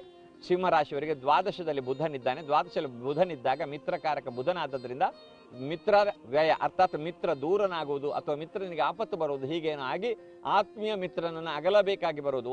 ಇವರಿಗೆ ಬೇರೆ ಕಡೆಗೆ ಟ್ರಾನ್ಸ್ಫರ್ ಆಯಿತು, ಆತ್ಮೀಯ ಮಿತ್ರನಿರುವ ಊರಿನಿಂದ ಅವರು ಬೇರೆ ಊರಿಗೆ ಹೋಗಬೇಕಾಗಿ ಅಗಲಬೇಕಾಗಿ ಬರ್ಬೋದು, ಅಥವಾ ಮಿತ್ರನಿಗೆ ಟ್ರಾನ್ಸ್ಫರ್ ಆಯಿತು, ಅವನು ಬೇರೆ ಊರಿಗೆ ಹೋಗಬೇಕಾಗಿ ಬಂತು. ಹೀಗಾಗಿ ಇವರಿಗೆ ಮಿತ್ರನಿಂದ ಅಗಲುವಿಕೆ ದುಃಖ ಬರಬಹುದು, ಅಥವಾ ಮಿತ್ರನಿಗೆ ಅಪಾಯವೇ ಆಗಿ ಅಗಲಬೇಕಾದ ದುಃಖವೂ ಬಂದಿತ್ತು. ಹೀಗೆ ಪರಿಸ್ಥಿತಿ ಬರುವ ಈ ಸಮಸ್ಯೆ ಪೀಡೆ ಬರದಂತೆ ಆಗುವುದಕ್ಕೆ, ಬುಧನ ಪೀಡೆ ಪರಿಹಾರ ಆಗುವುದಕ್ಕೆ ಇವತ್ತು ಸಿಂಹರಾಶಿಯವರು ಹಸಿರು ಬಟ್ಟೆಯಲ್ಲಿ ಹೆಸರು ಧಾನ್ಯವನ್ನು ಕಟ್ಟಿದಾನ ಮಾಡುವುದು ಅಥವಾ ಶ್ರೀಕೃಷ್ಣನಿಗೆ ತುಳಸಿ ಅರ್ಚನೆಯನ್ನು ಮಾಡೋದ್ರಿಂದ ಕಷ್ಟ ಪರಿಹಾರವಾಗಿ ಇಷ್ಟ ಸಿದ್ಧಿಸುವ ಯೋಗ ಫಲ ಇದೆ. ಸಿಂಹರಾಶಿಯವರು ತುಳಸಿ ಧ್ಯಾನವನ್ನ ಮಾಡಬೇಕು ಅಂತ ತಿಳಿಸ್ಕೊಟ್ಟಿದ್ದಾರೆ. ಈಗ ಕನ್ಯಾ ರಾಶಿಯ ಬಗ್ಗೆ ತಿಳಿಯೋಣ. ಕನ್ಯಾ ರಾಶಿ. ಕನ್ಯಾ ರಾಶಿಯವರಿಗೆ ಆತ್ಮೀಯವಾದಂತಹ ಬಂಧುವಿನ ಮಧ್ಯಸ್ಥಿಕೆಯಿಂದ ಕೌಟುಂಬಿಕ ಕಲಹ ನಿವಾರಣೆ. ಇವತ್ತು ಆತ್ಮೀಯರಾದಂತಹ ಯಾರೋ ಬಂಧುಗಳು, ಏಕಾದಶದಲ್ಲಿ ಬುಧನಿದ್ದಾನೆ ಕನ್ಯಾ ರಾಶಿಯವರಿಗೆ, ಹಾಗಾಗಿ ಆತ್ಮೀಯನಾದಂತಹ ಬುಧ ಬಂಧುಕಾರಕ, ಲಾಭ ಏಕಾದಶ ಅನ್ನೋದು ಲಾಭ ಸ್ಥಾನ, ಅಲ್ಲಿ ಇರುವುದರಿಂದ ಇವರಿಗೆ ಅತ್ಯಂತ ಪ್ರಿಯ ಪಾತ್ರರಾದಂಥ ಯಾರೋ ಬಂಧುಗಳು ಇವರಿಗೂ ಇವರ ಮನೆ ಇತರೆ ಸದಸ್ಯರಿಗಿದ್ದಂಥ ಯಾವುದೋ ವಿವಾದ ಅಥವಾ ಭಿನ್ನಮತ ಇತ್ಯಾದಿಗಳನ್ನು ಕಂಡು ಅವರಲ್ಲಿಗೆ ಬಂದು ಮಧ್ಯಸ್ಥಿಕೆ ವಹಿಸಿ, ಎಂಥದ್ದು ಸಣ್ಣ ಮಕ್ಕಳಾಗಿ ಜಗಳ ಮಾಡ್ತೀರಿ ನೀವು, ಇದನ್ನು ದೊಡ್ಡದಾಗಿ ವಿಶ್ವ ತಗೊಂಡು ಇದನ್ನು ರಗಳೆ ಮಾಡ್ಕೊಳ್ತಾ ಇದ್ದೀರಿ, ಹಾಗೆಲ್ಲ ಮಾಡಬಾರ್ದು, ಒಂದು ಮನೆಯಲ್ಲಿ ಎಲ್ಲರೂ ಒಕ್ಕಟ್ಟಾಗಿದ್ದರೆ ಚಂದ ಅಂತ ಇವರಿಗೆಲ್ಲ ವಿವೇಕ ಹೇಳಿ ಬುದ್ಧಿ ಹೇಳಿ ಇವರನ್ನು ರಾಜಿ ಮಾಡಿಸಿ ಖುಷಿ ಆಗುವಂತಹ ಯೋಗ ಫಲ ಇವತ್ತು ಕನ್ಯಾ ರಾಶಿಯವರಿಗೆ ಸಿದ್ಧಿಸಲಿದೆ. ಹಾಗೆ ಕನ್ಯಾ ರಾಶಿಯವರಿಗೆ ಅಪಘಾತದಲ್ಲಿ ಬಿದ್ದು ತುಟಿಗೆ ಪೆಟ್ಟಾಗಿ ಇವರಿಗೆ ರಗಳೆ ಆಗಬಹುದಾದ ಯೋಗ ಫಲ ಇದೆ. ಅಪಘಾತ ಆಯಿತು, ಇವರಿಗೆ ಯಾವುದೋ ಒಂದು ಬಲವಾದ ವಸ್ತು ತುಟಿಗೆ ತಾಗಿತ್ತು, ಅಥವಾ ಅಪಘಾತ ಆಗುವಾಗ ಇವರು ವಾಹನದಿಂದ ಕೆಳಗೆ ಬಿದ್ದರು, ಆವಾಗ ತುಟಿಗೆ ಪೆಟ್ಟಾಗಿ ಗಾಯವಾಗಿ ಆಸ್ಪತ್ರೆ ವಾಸ ಅಥವಾ ನರಳುವ ಯೋಗ ಫಲ ಇವತ್ತು ಕನ್ಯಾ ರಾಶಿಯವರಿಗೆ ಬಂದಿತ್ತು. ಕನ್ಯಾ ರಾಶಿಯವರಿಗೆ ಅಪಘಾತದಲ್ಲಿ ತುಟಿಗೆ ಪೆಟ್ಟಾಗಿ ಅವ್ಯವಸ್ಥೆ ಆಗುವುದಕ್ಕೆ ಕಾರಣ ದ್ವಿತೀಯದ ಕುಜ. ದ್ವಿತೀಯ ಅನ್ನೋದು ಮುಖಸ್ಥಾನ, ಕುಜ ಗಾಯಕಾರಕ.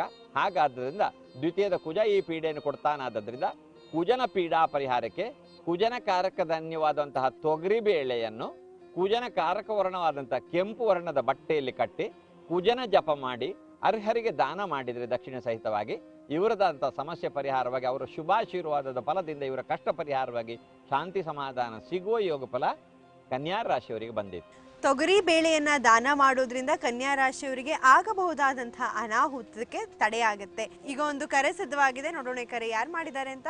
ಹಲೋ, ನಮಸ್ತೆ, ಯಾರು ಮಾತಾಡೋದು? ನನ್ನ ಹೆಸರು ಕಿರಣ್ ಅಂತ, ನಮ್ಮ ಸಿಸ್ಟರ್ ಬಗ್ಗೆ. ನಿಮ್ ಸಿಸ್ಟರ್ ಬಗ್ಗೆ ಕೇಳ್ಬೇಕಾಗಿತ್ತಾ? ಗುರುಗಳ ಹತ್ರ ಮಾತಾಡಿ, ನಿಮ್ಮ ಪ್ರಶ್ನೆಯನ್ನ ಗುರುಗಳಿಗೆ ಹೇಳಿ, ಅವರು ಉತ್ತರಿಸ್ತಾರೆ. ಮಾತಾಡಿ. ಹಲೋ ಹಲೋ, ಕಿರಣ್ ರವ್ರ, ನಿಮ್ಮ ಸಿಸ್ಟರ್ನವ್ರ ಹೆಸರೇನು? ಅಂಬಿಕಾ ಅಂತ. ಸರಿ, ಅವ್ರದ್ದು ಡೇಟ್ ಆಫ್ ಬರ್ತ್ ಹೇಳ್ತೀರಾ? ಅವ್ರದ್ದು marriage timings, date of birth. Date of birth ಗೊತ್ತಿಲ್ಲ, ಹುಟ್ಟಿದ ದಿನಾಂಕ ಗೊತ್ತಿಲ್ಲಲ್ಲ? ಸರಿ, 6/8. ಹಾ, ಡೇಟ್ ಆಫ್ ಬರ್ತ್ ಹೇಳಿ. 6/8. 85. Time Tuesday morning. ಸರಿ, 10 to 10:30. ಸರಿ. ಎಲ್ಲಿ, ಯಾವ ಊರಿನಲ್ಲಿ ಹುಟ್ಟಿದ್ರು? ಏನ್ ಹೇಳಿ ಸ್ವಾಮಿ? ಯಾವ ಊರಿನಲ್ಲಿ ಹುಟ್ಟಿದ್ರು ಅಂತ? ಬೆಂಗಳೂರು. ಸರಿ, ಅವ್ರದ್ದು ರೇವತಿ ನಕ್ಷತ್ರ ಮೀನ ರಾಶಿ ಕನ್ಯಾ ಲಗ್ನ. ಏನ್ ಹೇಳಿ? ಅವ್ರದ್ದು ರೇವತಿ ನಕ್ಷತ್ರ ಮೀನ ರಾಶಿ ಕನ್ಯಾ ಲಗ್ನ. ಹೌದು. ಅವ್ರು ಏನು ಕೇಳಬೇಕಿತ್ತು ಅವ್ರ ಬಗ್ಗೆ ನಿಮ್ಗೆ?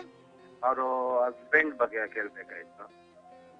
ಸರಿ, ಅವ್ರದಂತ ದಾಂಪತ್ಯ ಜೀವನದ ಬಗ್ಗೆ ಕೇಳ್ತಾ ಇದ್ದೀರಾ ನೀವು? ಹೌದು ಹೌದು ಹೌದು. ಅವ್ರಿಗೆ ಮದುವೆ ಆಗಿ ಎಷ್ಟು ವರ್ಷ ಆಯ್ತು? 2 ವರ್ಷ ಆಯ್ತು. ಈಗ ಅವರ ದಾಂಪತ್ಯ ಜೀವನದಲ್ಲಿ ಸ್ವಲ್ಪ ರಗಳೆಯನ್ನು ಅನುಭವಿಸುವ ಯೋಗ ಫಲ ಇದೆ. ಗಂಡ ಹೆಂಡತಿ ಹೇಗಿದ್ದಾರೆ ಅವರು? ಹೌದು, ಒಂದು ನಿಮಿಷ. ಹಲೋ ಹಲೋ, ಹೇಳಿ ಸ್ವಾಮಿ. ಅಂಬಿಕಾರ್ ಅವರೇ, ನಿಮ್ಗೆ ಮದುವೆ ಆಗಿ 2 ವರ್ಷ ಆಯ್ತು ಅಂತ ಹೇಳಿದ್ರು ನಿಮ್ಮ ಸಹೋದರರು. ಹೌದು. ನಿಮ್ಮ ದಾಂಪತ್ಯ ಜೀವನದಲ್ಲಿ ಸ್ವಲ್ಪ ರಗಳೆಯನ್ನು ಅನುಭವಿಸುವ ಯೋಗ ಫಲ ಉಂಟು. ಈಗ ಹೇಗಿದೆ ನಿಮ್ಮ ದಾಂಪತ್ಯ ಜೀವನ?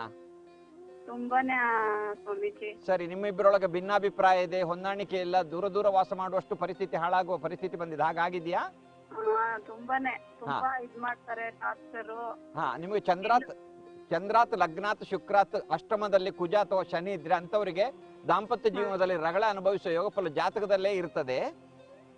ಅಂತವರಿಗೆ ಜಾತಕ ಹೊಂದಾಣಿಸಿ ಮದುವೆ ಮಾಡಬೇಕು. ಹಾಗಿಲ್ಲದೆ ಹೋದ್ರೆ ಈಗ ನೀವು ಅನುಭವಿಸುವಂತ ಪರಿಸ್ಥಿತಿ ಅಂತವರಿಗೆ ಬರ್ತದೆ, ನಿಮಗೂ ಬಂದಿದೆ.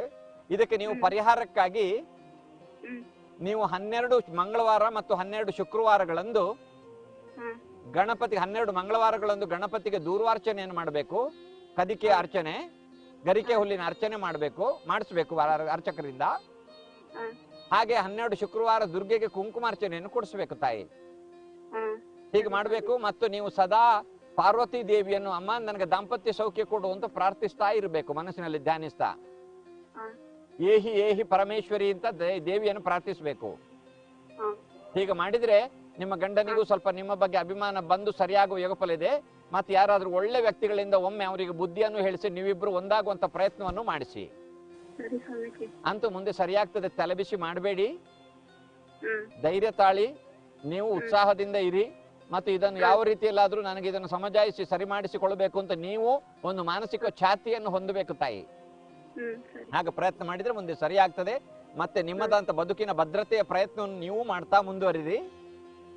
ದೇವರು ನಿಮ್ಮನ್ನು ಚೆನ್ನಾಗಿಟ್ಟಿರಲಿ ಎಂದು ಪ್ರಾರ್ಥಿಸ್ತೇನೆ. ನಮಸ್ಕಾರ ತಾಯಿ. ಕರೆ ಮಾಡಿದ್ದಕ್ಕಾಗಿ ಧನ್ಯವಾದಗಳು ಅಂಬಿಕಾ ಅವರೇ. ದಯಮಾಡಿ ಇಷ್ಟೊಂದು ನೀವು ನೊಂದುಕೋಬಾರ್ದು. ಯಾಕೆಂದ್ರೆ ಗುರುಗಳೇ, ಒಂದು ಹೆಣ್ಣು ಏನು ಬೇಕಾದರೂ ಸಾಧಿಸಬಹುದು ಅಲ್ವೇ ಗುರುಗಳೇ? ಇಷ್ಟು ನೊಂದುಕೊಳ್ಳೋ ಅವಶ್ಯಕತೆ ಇಲ್ಲ. ಆಕೆಯ ಕೈಯಲ್ಲಿ ಎಲ್ಲವೂ ಇರುತ್ತೆ. ಸಂಸಾರವನ್ನು ಸರಿಯಾದ ದಾರಿಯಲ್ಲಿ ತರೋದು ಪ್ರತಿಯೊಂದು ಆಕೆಯ ಕೈಯಲ್ಲಿರುತ್ತೆ. ಹಾಗೆ ಆಕೆ ಏನನ್ನ ಬೇಕಾದರೂ ನಿಭಾಯಿಸ್ಬೋದು. ಆ ಧೈರ್ಯವನ್ನು ನಿಮ್ಮ ಮನಸ್ಸಿನಲ್ಲಿ ತಂದ್ಕೊಳ್ಳಿ. ಆ ಭಗವಂತ ಗುರುಗಳ ಒಂದು ಆಶೀರ್ವಾದದಿಂದ ಆ ಭಗವಂತನ ಅನುಗ್ರಹ ನಿಮ್ಮ ಮೇಲೆ ಇರಲಿ. ಆದಷ್ಟು ಬೇಗ ನಿಮ್ಮ ದಾಂಪತ್ಯ ಸುಖಿ ದಾಂಪತ್ಯ ಆಗಲಿ ಅಂತ ನಾವು ಕೂಡ ಆ ಭಗವಂತನಲ್ಲಿ ಪ್ರಾರ್ಥಿಸ್ತೀವಿ. ಧನ್ಯವಾದಗಳು ಅಂಬಿಕಾ ಅವರೇ ನಿಮ್ಮ ಕರೆಗಾಗಿ. ಈಗ ಕಾರ್ಯಕ್ರಮದಲ್ಲಿ ಒಂದು ಪುಟ್ಟ ವಿರಾಮದ ನಂತರ ರಾಶಿ ಫಲಗಳನ್ನು ಮುಂದುವರಿಸ್ತಾರೆ. ಒಂದು ವಿರಾಮ.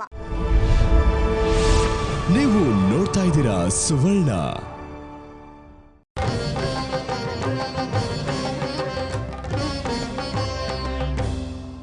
ವಿರಾಮದ ನಂತರ ಕಾರ್ಯಕ್ರಮಕ್ಕೆ ಸ್ವಾಗತ.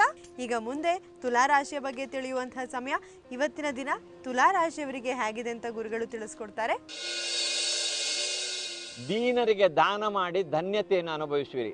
ತುಲಾ ರಾಶಿಯವರು ಇವತ್ತು ಬಹಳ ಕಷ್ಟದಲ್ಲಿರುವ ಯಾರೋ ವ್ಯಕ್ತಿಗಳನ್ನು ಕಂಡು ಅವರಿಗೆ ತಮ್ಮಲ್ಲಿದ್ದಂಥ ಕಿಶೆಯಲ್ಲಿದ್ದಂಥ ಹಣವನ್ನು ಅಥವಾ ತಮ್ಮಲ್ಲಿದ್ದ ವಸ್ತುವನ್ನು ದಾನ ಮಾಡಿಕೊಂಡು ಅವರ ಕಷ್ಟಕ್ಕೆ ಇವರು ಸ್ಪಂದಿಸಿ ಅವರ ಸಮಸ್ಯೆಯನ್ನು ಬಗೆಹರಿಸುವಂಥ ವ್ಯವಸ್ಥೆ ಸ್ಥಿತಿ ಮಾಡೋದರಿಂದ ಇವರಿಗೆ ಮನಃಶಾಂತಿ ಸಿದ್ಧಿಸುವ ಒಂದು ರೀತಿ ತಾನು ಒಳ್ಳೆ ಕೆಲಸ ಮಾಡಿದೆ ಅಂತ ಧನ್ಯತೆ ಮತ್ತು ಅವರದಂಥ ಕೃತಜ್ಞತೆ ಸ್ವೀಕರಿಸಿದ ಮನಸ್ಸಂತೋಷವು ಸಿದ್ಧಿಸುವಂತಹ ಯೋಗ ಫಲ ಇವತ್ತು ತುಲಾ ರಾಶಿಯವರಿಗೆ ಸಿದ್ಧಿಸಲಿದೆ. ಹಾಗೆ ಅನಾರೋಗ್ಯದ ಕಾರಣದಿಂದ ಚಿಕಿತ್ಸೆಗೆ ವಿಶೇಷ ಖರ್ಚಾಗಲಿದೆ. ಇವರಿಗೆ ಆರೋಗ್ಯದ ಕಿರಿಕಿರಿ ಇವತ್ತು ಬಾಧಿಸಿ ಅನಾರೋಗ್ಯದ ಪೀಡೆ ಬಂದು ಇವರಿಗೆ ಆಸ್ಪತ್ರೆ ವಾಸ ಅಥವಾ ಡಾಕ್ಟರ್ ಹತ್ರ ಹೋಗಬೇಕಾಗಿ ಬಂದು ಇವತ್ತು ಸ್ವಲ್ಪ ಜಾಸ್ತಿ ಸ್ವಲ್ಪ ಕಾಸ್ಟ್ಲಿ ಮೆಡಿಸಿನ್ ಡಾಕ್ಟರ್ ಪ್ರಿಸ್ಕ್ರಿಪ್ಷನ್ ಮಾಡಿ ಇವರು ಅಂಥ ಕಾಸ್ಟ್ಲಿ ಮೆಡಿಸಿನನ್ನು ಅಥವಾ ತುಂಬ ಮೌಲ್ಯಯುತವಾದಂಥ ಔಷಧವನ್ನು ಇವರು ಖರೀದಿಸಿ ಅದನ್ನು ಸೇವಿಸಬೇಕಾಗಿ ಬಂದು ಅಥವಾ ಚಿಕಿತ್ಸೆಗೆ ವಿಶೇಷ ಪರೀಕ್ಷೆ ಎಲ್ಲ ಮಾಡಬೇಕು ಅಂತ ಡಾಕ್ಟರ್ ಹೇಳಿ ಪರೀಕ್ಷೆ ಮಾಡಬೇಕಾದ ಪರಿಸ್ಥಿತಿ ಬಂದು ಖರ್ಚಾಗುವ ಯೋಗ ಫಲ ಇವತ್ತು ತುಲಾ ರಾಶಿಯವರಿಗೆ ಸಿದ್ಧಿಸಿದೆ. ಈ ರೀತಿ ಅನಾರೋಗ್ಯದ ದೆಸೆಯಿಂದ ವಿಶೇಷ ತಪಾಸಣೆಯ ಕಾರಣಕ್ಕಾಗಿ ಅಥವಾ ಔಷಧದ ಕಾರಣಕ್ಕಾಗಿ ತುಂಬ ಖರ್ಚು ಬರುವಂಥ ಈ ಪೀಡೆ ತುಲಾ ರಾಶಿಯವರು ಬರದೇ ಇರುವಂತೆ ಆಗೋದಕ್ಕೆ ಇದಕ್ಕೆ ಬರುವುದಕ್ಕೆ ಕಾರಣ ತುಲಾ ರಾಶಿಯವರಿಗೆ ದ್ವಾದಶದ ರಾಹುವಿನಿಂದ ಈ ಪೀಡೆ ಬರ್ತದಾಗಿ ಆ ದ್ವಾದಶದ ರಾಹುವಿನಿಂದ ಖರ್ಚಾಗುವ ಸಮಸ್ಯೆಯ ಪೀಡಾ ಪರಿಹಾರಕ್ಕೆ ನಾಗದೇವರಿಗೆ ಕ್ಷೀರಾಭಿಷೇಚನ ಮಾಡುವುದು ಅಥವಾ ರಾಹುವಿನ ಕಾರಕವರ್ಣವಾದಂಥ ಬೂದು ವರ್ಣದ ಬಟ್ಟೆಯಲ್ಲಿ ರಾಹುವಿನ ಕಾರಕವಾದ ಧಾನ್ಯವಾದಂತಹ ಉದ್ದನ್ನು ರಾಹು ಜಪ ಮಾಡ್ತಾ ದಕ್ಷಿಣೆಯೊಂದಿಗೆ ಅರ್ಹರಾದ ವಿಪ್ರರಿಗೆ ದಾನ ಮಾಡಿದರೆ ಇವರ ಕಷ್ಟ ಪರಿಹಾರವಾಗಿ ಇಷ್ಟ ಸಿದ್ಧಿಸುತ್ತದೆ ತುಲಾ ರಾಶಿಯವರಿಗೆ. ತುಲಾ ರಾಶಿಯವರು ಉದ್ದಿನ ಬೇಳೆಯನ್ನ ದಾನ ಮಾಡೋದ್ರಿಂದ ರಾಹುವಿನ ಕೃಪಾ ಕಟಾಕ್ಷಕ್ಕೆ ಪಾತ್ರರಾಗ್ತಾರೆ ಅಂತ ತಿಳ್ಕೊಂಡಿದ್ದೀವಿ. ಈಗ ಮುಂದಿನ ರಾಶಿ ವೃಶ್ಚಿಕ ರಾಶಿ. ವೃಶ್ಚಿಕ ರಾಶಿಯವರು ಇವತ್ತು ಸಮಾಧಾನದ ನಡೆಯಿಂದ ಅಧಿಕಾರಿಯ ವಿರೋಧದಿಂದ ಮುಕ್ತರಾಗಿ ಸಂತೋಷವಾಗುವಂಥ ಯೋಗ ಫಲ ಇದೆ. ಇವತ್ತು ಯಾವುದೋ ಒಂದು ಸಮಾರಂಭದಲ್ಲಿ ಇವರ ಮೇಲಧಿಕಾರಿ ಇವತ್ತು ಭೇಟಿಯಾಗಬೇಕು, ಇವತ್ತು ರಜೆ. ಹಾಗಾದ್ದರಿಂದ ಇವರು ಸಮಾರಂಭದಲ್ಲಿ ಯಾರದೋ ಒಬ್ಬ ಅಧಿಕಾರಿಯನ್ನು ಭೇಟಿ ಆಗ್ತಾರೆ. ಅಧಿಕಾರಿಗೆ ಇವರಿಗೆ ಹಿಂದಿನ ದಿವಸದ ಯಾವುದೋ ಚಟುವಟಿಕೆ 2 ದಿವಸ ಹಿಂದಿನ ಚಟುವಟಿಕೆಗೆ ಸಿಟ್ಟಿತ್ತು. ಆವಾಗ ಇವರಲ್ಲಿ ಭೇಟಿಯಾದಾಗ ಆತನಂತ ಸಮಾಧಾನದಿಂದ ಮಾತನಾಡಿ, ಸರ್ ಕಾರಣ ಹೀಗಿತ್ತು, ಆ ದಿವಸ ನಿಮಗೆ ಹೇಳಲಿಕ್ಕೆ ಆಗಲಿಲ್ಲ, ನೀವು ಬ್ಯುಸಿ ಇದ್ರಿ, ನೀವು ಸಿಟ್ಟಿನಲ್ಲಿದ್ರಿ, ಅದರಿಂದ ಹೀಗಾಗಿತ್ತು ಅಂತ ಅವರಿಗೆ ಸಮಜಾಯಿಷಿಯನ್ನು ನೀಡೋದ್ರಿಂದ ಅಧಿಕಾರಿಗಳು ಹಾಗ ಅಡ್ಡಿಲ್ಲ, ಪರವಾಗಿಲ್ಲ ಬಿಡಿ ಅಂತ ಹೇಳ್ಕೊಂಡು ಸಮಾಧಾನ ಹೊಂದಿಕೊಂಡು ಮತ್ತೆ ಇವರಿಬ್ಬರು ಆತ್ಮೀಯವಾಗಿ ಮಾತನಾಡುವ ಸಂತೋಷದ ಯೋಗ ಫಲ ಇವತ್ತು ವೃಶ್ಚಿಕ ರಾಶಿಯವರಿಗೆ ಸಿದ್ಧಿಸಲಿದೆ. ಹಾಗೆ ಕಳಪೆ ದರ್ಜೆಯ ವಸ್ತು ಖರೀದಿಸಿ ವಂಚನೆಗೊಳಗಾಗುವಿರಿ. ಇವತ್ತು ವೃಶ್ಚಿಕ ರಾಶಿಯವರಿಗೆ ದ್ವಾದಶದಲ್ಲಿ ಶನಿ ಇದ್ದಾಗ ವಂಚನೆಗೊಳಗಾಗುವುದು ಅಂತ ಒಂದು ಕಾರಣ ಇದೆ. ಹಾಗಾದ್ದರಿಂದ ಇವರು ಕಳಪೆಯ ವಸ್ತು ಮಾರ್ಕೆಟಿಗೆ ಹೋಗಿ ಯಾವುದೋ ವಸ್ತುವನ್ನು ಬಹಳ ಪ್ರೀತಿ ಪಾತ್ರವಾದಂಥ ವಸ್ತು ಅಂತೂ ರಜೆಯ ದಿವಸ ಅಂತ ವಿಶೇಷ ಹುಡುಕಿ ಅದನ್ನು ಖರೀದಿ ಮಾಡ್ಲಿಕ್ಕೆ ಹೋಗಿದ್ದಾರೆ. ಇವತ್ತು ಆ ವಸ್ತುವನ್ನು ಖರೀದಿಸಿ ಮನೆಗೆ ತಂದು ನೋಡುವಾಗ ಆಗಲೇ ಅದು ಹಾಳಾಗಿ ಮತ್ತೆ ಗೊತ್ತಾಯ್ತು ಇವರಿಗೆ ಇದು ಕಳಪೆದ ಕ್ವಾಲಿಟಿಯ ವಸ್ತು ಅಂತ. ಹಾಗಾಗಿ ನಿರಾಶೆ ಆಗಬಹುದಾ ಅಂತ ಬೇಸರವಾಗುವಂಥ ಯೋಗ ಫಲ ದ್ವಾದಶದ ಶನಿಯ ದೆಸೆಯಿಂದ ಬರಲಿದೆ. ದ್ವಾದಶದ ಶನಿಯ ದೆಸೆಯಿಂದ ವೃಶ್ಚಿಕ ರಾಶಿಯವರಿಗೆ ಕಳಪೆ ದರ್ಜೆಯ ವಸ್ತುವನ್ನು ಖರೀದಿಸಿ ಆಗುವ ಬೇಸರದ ಪೀಡಾ ಪರಿಹಾರಕ್ಕೆ ಶನಿಯ ಕಾರಕ ವರ್ಣವಾದಂತಹ ಕಪ್ಪು ಅಥವಾ ನೀಲಿ ಬಣ್ಣದ ವಸ್ತ್ರದಲ್ಲಿ ಶನಿಯ ಕಾರಕಧಾನ್ಯವಾದಂಥ ಎಳ್ಳನ್ನು ಕಟ್ಟಿ ಶನಿಯ ಜಪ ಮಾಡಿ ದಕ್ಷಿಣ ಸಹಿತ ಅರ್ಹರಾದ ವಿಪ್ರರಿಗೆ ದಾನ ಮಾಡಿ ಅವರ ಆಶೀರ್ವಾದ ಪಡೆದರೆ ಕಷ್ಟ ಪರಿಹಾರವಾಗಿ ಇಷ್ಟ ಸಿದ್ಧಿಸದೆ. ಯಾರೂ ಎಳ್ಳು ತಗೊಳ್ಳೋದಿಲ್ಲ ಇವತ್ತು. ಹಾಗಾದರೆ ಬಹುತೇಕ ಜನ ಇವತ್ತು ಭ್ರಾಂತಿ ಇರೋದ್ರಿಂದ ಎಳ್ಳು ದಾನವನ್ನು ಸ್ವೀಕರಿಸುವುದಿಲ್ಲ. ಹಾಗೆ ಸ್ವೀಕರಿಸುವುದಿಲ್ಲ ಅಂತಾದರೆ ಎಳ್ಳಿನ ಒಂದು ಮುಷ್ಟಿಯನ್ನು ಶನಿಯ ಜಪ ಮಾಡಿ ಸುಳಿದು ಇವರಿಗೆ ಪಶ್ಚಿಮ ದಿಕ್ಕಿಗೆ ಆ ಎಳ್ಳನ್ನು ಬಿಸಾಡಿದ್ರೂ ಇವತ್ತು ವೃಶ್ಚಿಕ ರಾಶಿಯವರ ಸಮಸ್ಯೆ ಬಗೆಹರಿತದೆ. ವೃಶ್ಚಿಕ ರಾಶಿಯವರು ಶನೇಶ್ವರನ ಧ್ಯಾನವನ್ನ ಮಾಡೋದ್ರಿಂದ ಅಥವಾ ಶನೇಶ್ವರನ ದೇವಸ್ಥಾನಕ್ಕೆ ಹೋಗುವುದರಿಂದ ಅವರ ಕಷ್ಟಗಳು ಪರಿಹಾರವಾಗುತ್ತೆ. ಹಾಗೆ ಗುರುಗಳು ಹೇಳಿದಂತಹ ಪರಿಹಾರವನ್ನು ಕೂಡ ಪಾಲಿಸಿ ಅಂತ ಹೇಳ್ತಾ ಈಗ ಧನುರಾಶಿಯ ಬಗ್ಗೆ ತಿಳಿಯೋ ಸಮಯ. ಧನುರಾಶಿಯವರು ಅಪೇಕ್ಷೆ ಸಿದ್ಧಿಸಿದ ಸುದ್ದಿ ಕೇಳಿ ಹರ್ಷಚಿತ್ತರಾಗುವಿರಿ. ಯಾವುದೋ ಅಪೇಕ್ಷೆಗೆ ಈಡೇರಬೇಕು ಅಂತ ಪ್ರಯತ್ನ ಮಾಡಿದ್ದಾರೆ, ನಿನ್ನೆವರೆಗೂ ಬಹಳ ವಿಶೇಷವಾಗಿ ಪ್ರಯತ್ನ ಮಾಡಿದ್ದಾರೆ. ಇವತ್ತು ಅವರಿಗೆ ಸಂಬಂಧಪಟ್ಟವರು ನೀವು ಮಾಡಿದಂತಹ ಕೆಲಸದ ಕಾರ್ಯ ಸಿದ್ಧಿಯಾಗಿದೆ, ಅದು ನಿಮಗೆ ಬೇಕಾದದ್ದು ಸಿಗ್ತದೆ, ನಮಗೆ ಗೊತ್ತಾಗಿದೆ, ನೀವು ಚಿಂತೆ ಮಾಡೋದು ಬೇಡ ಅಂತ ಹೇಳಿದ್ರಿಂದ ಇವರಿಗೆ ಬಹಳ ಸಂಭ್ರಮ. ತನ್ನ ಅಪೇಕ್ಷೆ ಸಿದ್ಧಿಸ್ತಾ ಇದೆ ಅನ್ನುವಂಥ ಸುದ್ದಿ ಕೇಳಿ, ತನ್ನ ಪ್ರಯತ್ನ ಸಾರ್ಥಕ ಆಗ್ತಾ ಇದೆ ಅಂತ ಸುದ್ದಿ ಕೇಳಿ ಖುಷಿಯಿಂದ ಕುಣಿಯುವಂತಹ ಈ ಯೋಗ ಫಲ ಧನು ರಾಶಿಯವರಿಗೆ ಬರಲಿದೆ. ಗೌರವಾನ್ವಿತನೆಂದು ಭಾವಿಸಿದ ವ್ಯಕ್ತಿ ದುಷ್ಟನು ಮೂರ್ಖನೆಂದು ತಿಳಿದು ಪಶ್ಚಾತ್ತಾಪ. ಬಹಳ ಗೌರವಾನ್ವಿತ ವ್ಯಕ್ತಿ, ದೊಡ್ಡ ಮನುಷ್ಯ ಅಂತ ಯಾರೋ ಒಬ್ರು ಹೇಳಿದ್ರು ಅಂತ ನಂಬಿಕೊಂಡು ಇವರು ಅವನಂತ ಆತ್ಮೀಯತೆ, ಅವನ ಸಹಕಾರ ಬೇಕು ಅಂತ ಅವನ ಆತ್ಮೀಯತೆಯಾಗಿ ಮುಂದುವರಿದಾಗ ಅವ ದುಷ್ಟ, ಫ್ರಾಡ್ ಅಂತ ಇವ್ರಿಗೆ ಗೊತ್ತಾಗ್ತದೆ. ಇವ್ರ ಹತ್ರ ಏನೋ ಕಮಿಷನ್ ಕೇಳ್ತಾನೆ, ದುಡ್ಡು ಕೇಳ್ತಾನೆ, ಅಥವಾ ಏನೋ ಅವ್ಯವಸ್ಥೆ ಸ್ಥಿತಿಯಲ್ಲಿ ಇವ್ರ ಹತ್ರವೇ ಒಂದು ಬೇರೆದಾದಂಥ ಏನೋ ಚಟುವಟಿಕೆಗೆ ಅವನು ಯತ್ನಿಸ್ತಾನೆ ಆದಾಗ ಇವರಿಗೆ ಓಹೋ ಇವ ಇಷ್ಟು ಫ್ರಾಡ್, ಇವ ಹೀಗೆ ಅಂತ ಗೊತ್ತಿರಲಿಲ್ಲ ಅಂತ ಪಶ್ಚಾತ್ತಾಪ ಬಿಡುವಂಥ ಪರಿಸ್ಥಿತಿ, ಬೇರೆಯವರು ನಂಬಿ ಮೋಸ ಆಗಬಹುದಂಥ ಪರಿಸ್ಥಿತಿ ಇವತ್ತು ಧನು ರಾಶಿಯವರಿಗೆ ಬಂದಿತ್ತು. ಧನು ರಾಶಿಯವರಿಗೆ ಈ ರೀತಿಯ ಬೇರೆಯವರನ್ನು ನಂಬಿ ಗೌರವಾನ್ವಿತನೆಂದು ಒಬ್ಬ ವ್ಯಕ್ತಿಯನ್ನು ಒಪ್ಪಿ ಅವನಿಂದ ಅವ್ಯವಸ್ಥೆ ಏನು ಅಗೌರವ ಆದೀತು ಅಥವಾ ಬೇಸರ ಆದೀತು, ಆ ಸಮಸ್ಯೆ ಪೀಡಾ ಪರಿಹಾರಕ್ಕೆ ಇವತ್ತು ಇದಕ್ಕೆ ಕಾರಣ ಆಗುವುದು ಧನು ರಾಶಿಯವರಿಗೆ ಸಪ್ತಮದ ಶುಕ್ರ, ಅಷ್ಟಮದ ಶುಕ್ರ ಬುಧನೊಂದಿಗೆ ರವಿಯೊಂದಿಗೆ, ರವಿ ಮತ್ತು ಶುಕ್ರರು ಪರಸ್ಪರ ಶತ್ರುಗಳಾಗಿರ್ತಾರೆ. ಅವರಿಬ್ಬರು ಒಟ್ಟಿಗಿರುವುದರಿಂದ ಈ ಸಮಸ್ಯೆ ಪೀಡೆ ಬರುವುದರಿಂದ ಶುಕ್ರನ ಪೀಡಾ ಪರಿಹಾರಕ್ಕೆ ಇವರು ಶುಕ್ರನ ಕಾರಕವಾದಂಥ ಅವರೇ ಧಾನ್ಯವನ್ನು ಶುಕ್ರನ ಕಾರಕ ವರ್ಣವಾದಂಥ ಬಿಳಿ ಬಣ್ಣದ ವಸ್ತ್ರದಲ್ಲಿ ಕಟ್ಟಿ ಶುಕ್ರನ ಜಪ ಮಾಡಿ ಅರ್ಹರಿಗೆ ದಾನ ಮಾಡಿದರೆ ಕಷ್ಟ ಪರಿಹಾರವಾಗಿ ಇಷ್ಟ ಸಿದ್ಧಿಸುತ್ತದೆ ಧನು ರಾಶಿಯವರಿಗೆ. ಅವರೇ ಧಾನ್ಯವನ್ನ ಬಿಳಿ ಬಟ್ಟೆಯಲ್ಲಿ ದಾನ ಮಾಡೋದ್ರಿಂದ ಧನುರಾಶಿಯವರಿಗೆ ಎಲ್ಲ ಕಷ್ಟಗಳು ದೂರವಾಗುತ್ತೆ ಅಂತ ಹೇಳಿದ್ದಾರೆ. ಈಗ ಮತ್ತೊಂದು ಕರೆ ಸಿದ್ಧವಾಗಿದೆ, ನೋಡೋಣ ಈ ಕರೆ ಯಾರು ಮಾಡಿದ್ದಾರೆ ಅಂತ. ಹಲೋ ಹಲೋ ಹಲೋ ನಮಸ್ತೆ, ಯಾರು ಮಾತಾಡೋದು? ಮೇಡಮ್ ಚಂದ್ರಹಾಸ ಅಂತ, ಬಜೇಶ್ವರ ಬೆಂಗಳೂರಿಂದ. ಚಂದ್ರಹಾಸ, ನಿಮ್ಮ ಹೆಸರು ತುಂಬಾ ಸೊಗಸಾಗಿದೆ. ಹೇಳಿ, ಯಾರ ಬಗ್ಗೆ ನೀವು ಪ್ರಶ್ನೆ ಕೇಳಬೇಕಿತ್ತು? ನನ್ನ ಬಗ್ಗೆ ಮೇಡಮ್. ಹೌದ್ರಾ? ಗುರುಗಳ ಹತ್ರ ಮಾತಾಡಿ, ನಿಮ್ಮ ಪ್ರಶ್ನೆ ಏನು ಅಂತ ಗುರುಗಳ ಹತ್ರ ಹೇಳಿ ಮಾತಾಡಿ. ಹಲೋ ನಮಸ್ತೆ ಸರ್ ಗುರುಜಿ. ನಮಸ್ಕಾರ ಚಂದ್ರಹಾಸರೇ. ನಾನು ಬಜೇಶ್ವರ ಬೆಂಗಳೂರಿಂದ. ಸರಿ, ಏನ್ ಕೇಳಬೇಕಾಗಿತ್ತು ನಿಮ್ಗೆ ನಿಮ್ ಬಗ್ಗೆ? ಏನಿಲ್ಲ ಗುರುಜಿ, ಸ್ವಲ್ಪ ನಾನು ಈಗ ಒಂದ್ 3 ವರ್ಷದಿಂದ ತುಂಬಾ ಲಾಸ್ ಮಾಡ್ಕೊಂಡ್ಬಿಟ್ಟೆ. ಸ್ವಲ್ಪ ಕೆಟ್ಟದ ಬೆಟ್ಟಿಂಗ್ ಎಲ್ಲ, ಕ್ರಿಕೆಟ್ ಬೆಟ್ಟಿಂಗ್ ಎಲ್ಲ ಆಡಿ ಸ್ವಲ್ಪ ಲಾಸ್ ಮಾಡ್ಕೊಂಡ್ಬಿಟ್ಟೆ. ಒಂದ್ ಸ್ವಂತ ಕಾರ್ ಇತ್ತು, ಅದು ಕಳ್ಕೊಂಡು ಇವತ್ತು ನಾನು ಡ್ರೈವರ್ ಕೆಲಸ ಮಾಡ್ತಾ ಇದ್ದೀನಿ. ಇದೇ ಆಗುತ್ತೆ ಮುಂದೆ ಇಂಪ್ರೂವ್ ಆಗ್ತೀನಿ ಗುರುಜಿ, ಅದನ್ನ ಸ್ವಲ್ಪ ಹೇಳ್ಬೇಕಾಗಿತ್ತು. ಚಂದ್ರಹಾಸರೇ, ನಿಮ್ಮ ಬಗ್ಗೆ ನಾವು ತಾಂಬೂಲ ಪ್ರಶ್ನೆಯನ್ನು ನೋಡೋಣ. ಈ ರೀತಿಯಾದ ಒಂದು ತಾಂಬೂಲ ಎದುರಿಟ್ಟಾಗ ಅದರಲ್ಲಿ ಮಧ್ಯದಲ್ಲೇ ಒಂದು ಛಿದ್ರ ಕಾಣ್ತಾ ಇದೆ. ಇದು ಏನ್ ಸೂಚಿಸ್ತದೆ ಅಂತ ಹೇಳಿದ್ರೆ ನಿಮ್ಮದೇ ಆದಂತಹ ಮೂರ್ಖ, ಇದು ತಲೆಯ ಬುದ್ಧಿಯ ಸ್ಥಾನದ ಪ್ರದೇಶ. ಇಲ್ಲಿ ನಿಮ್ಮದೇ ಆದಂತಹ ಮೂರ್ಖತನದಿಂದ, ತಪ್ಪು ಸಂಘದಿಂದ, ತಪ್ಪು ಆದಂತ ನಿರ್ಣಯಗಳನ್ನು ತೆಗೆದುಕೊಂಡು ದುರಾಭ್ಯಾಸ ದುಶ್ಚಟಗಳಿಗೆ ದಾಸನಾಗಿ ನೀವು ಇದ್ದದ್ದನ್ನು ಕಳ್ಕೊಂಡ್ರಿ. ನೀವು ಅದಕ್ಕೆ ಪಶ್ಚಾತ್ತಾಪ ಪಡ್ತಾ ಇದ್ದೀರಿ, ಅದು ಸಂತೋಷ. ಆದ್ರೆ ನೀವು ಇನ್ನು ಮುಂದೆ ಯಾವತ್ತೇ ಆದ್ರೂ ಅಂತಹ ದುರಾಭ್ಯಾಸ ದುಶ್ಚಟ ದುಸ್ಸಂಗಗಳಿಗೆ ಹೋಗೋದಿಲ್ಲ ಅಂತ ದೀಕ್ಷೆ ಹಾಕಬೇಕು. ಪ್ರಮಾಣ ಬದ್ಧರಾಗಿ ಜೀವನವನ್ನು ಮುಂದುವರಿಬೇಕು. ಪುನಃ ಕೈಯಲ್ಲಿ ದುಡ್ಡು ಬಂದ್ರೆ ನೀವು ಪುನಃ ಅಂತ ಬುದ್ಧಿಗೆ ಹೋಗುವಂತ ಮನಸ್ಥಿತಿ ಬರ್ತದೆ. ಕೆಲವರಿಗೆ ಅಂತದ್ರಲ್ಲಿ ಕಳ್ಕೊಂಡದ್ರಲ್ಲಿ ಅದರಲ್ಲೇ ಪುನಃ ಪಡಿಬೇಕು ಅಂತ ಹುಚ್ಚು ಶುರು ಆಗ್ತದೆ, ಅದು ಎಂದು ಬರೋದಿಲ್ಲ ವಾಪಸ್ಸು. ನೀವು ಆ ರೀತಿ ಮಾಡ್ಲಿಕ್ಕೆ ಹೋಗಬೇಡಿ. ಇನ್ನು ಮುಂದೆ ಅಂತಹ ದುರಾಭ್ಯಾಸ ದುಶ್ಚಟಗಳಿಗೆ ಹೋಗಬೇಡಿ. 2017ನೇ ಇಸ್ವಿ ಜನವರಿಯ ನಂತರ ನಿಮಗೆ ಮೊದಲಿನಷ್ಟೇ ಪುನಃ ಆರ್ಥಿಕವಾಗಿ ಸುಧಾರಣೆಯನ್ನು ಹೊಂದುವ ಯೋಗ ಫಲ ಇದೆ. ಈ ನವೆಂಬರ್ನಿಂದಲೇ ನಿಧಾನವಾಗಿ ಚೇತರಿಸ್ತಾ ಹೋಗ್ತೀರಿ. ನೀವು ಏನು ಸಂಪಾದನೆ ಮಾಡ್ತೀರಿ ಅದರಲ್ಲಿ ಒಂದು ಅಂಶವನ್ನು ಉಳಿತಾಯ ಮಾಡಬೇಕು ಅಂತ ತೆಗೆದಿಡ್ತಾ ಇರಬೇಕು. ಹಳೆ ಸಾಲ ಗೀಲಗಳಿದ್ರೆ ಅದನ್ನು ಬೇಗ ನಿಮ್ಮದಂತ ಪ್ರಯತ್ನದಿಂದ ತೀರಿಸಿಕೊಳ್ಳಬೇಕು. ಹಾಗೆ ಈ ದಿನದ 24 ಗಂಟೆಯಲ್ಲಿ 18 ಗಂಟೆ ದುಡಿಬೇಕಾಗ್ತದೆ ನೀವು. ಹಾಗೆ ಕಷ್ಟಪಡಬೇಕು. ಆ ರೀತಿ ಆರ್ಥಿಕವಾದ ಜಾಗ್ರತೆ ಮಾಡಬೇಕು. ದುರಾಭ್ಯಾಸ ದುಶ್ಚಟಗಳಿಗೆ ಹೋಗದೇ ಇದ್ರೆ ನೀವು ಪುನಃ ಗೆಲ್ತೀರಿ. ಆಯುಸ್ಸು ಪರಿಪೂರ್ಣ ಇದೆ. ಆರೋಗ್ಯದ ಮಟ್ಟಿಗೆ ಜಾಗ್ರತೆ ಮಾಡಿ. ನಿಮಗೆ ಡಯಾಬಿಟಿಸ್ ಬರುವಂತ ಯೋಗ ಫಲದ ಅಂತದ್ದು ಬರದಿದ್ದಾಗ, BP ಡಯಾಬಿಟಿಸ್ ಬರದಿದ್ದಂತೆ ಆರೋಗ್ಯದ ಮಟ್ಟಿಗೂ ಜಾಗ್ರತೆ ಮಾಡಿ. ಸರಿ, ಅದಕ್ಕೆ ಆಹಾರ ಪದಾರ್ಥಗಳಲ್ಲಿ ಜಾಗ್ರತೆ ಮಾಡಿ, ವ್ಯಾಯಾಮ ಮಾಡಿ ಮತ್ತು ನಿಮ್ಮದಂತ ಆರೋಗ್ಯದ ಸಿದ್ಧಿಗೆ ಧನ್ವಂತರಿಯನ್ನು, ಶ್ರೀರಾಮ ದೇವರನ್ನು ಧ್ಯಾನಿಸ್ತಾ ಇರಿ. ದೇವರು ಶುಭವನ್ನುಂಟು ಮಾಡ್ತಾನೆ. ನಮಸ್ಕಾರ. ಧನ್ಯವಾದಗಳು ಚಂದ್ರಹಾಸ ಅವರವರೇ ನಿಮ್ಮ ಕರೆಗಾಗಿ. ಈಗ ಕಾರ್ಯಕ್ರಮವನ್ನು ಮುಂದುವರಿಸೋಣ. ಈಗ ಮುಂದೆ ಮಕರ ರಾಶಿ ಬಗ್ಗೆ ತಿಳಿಯೋಣ.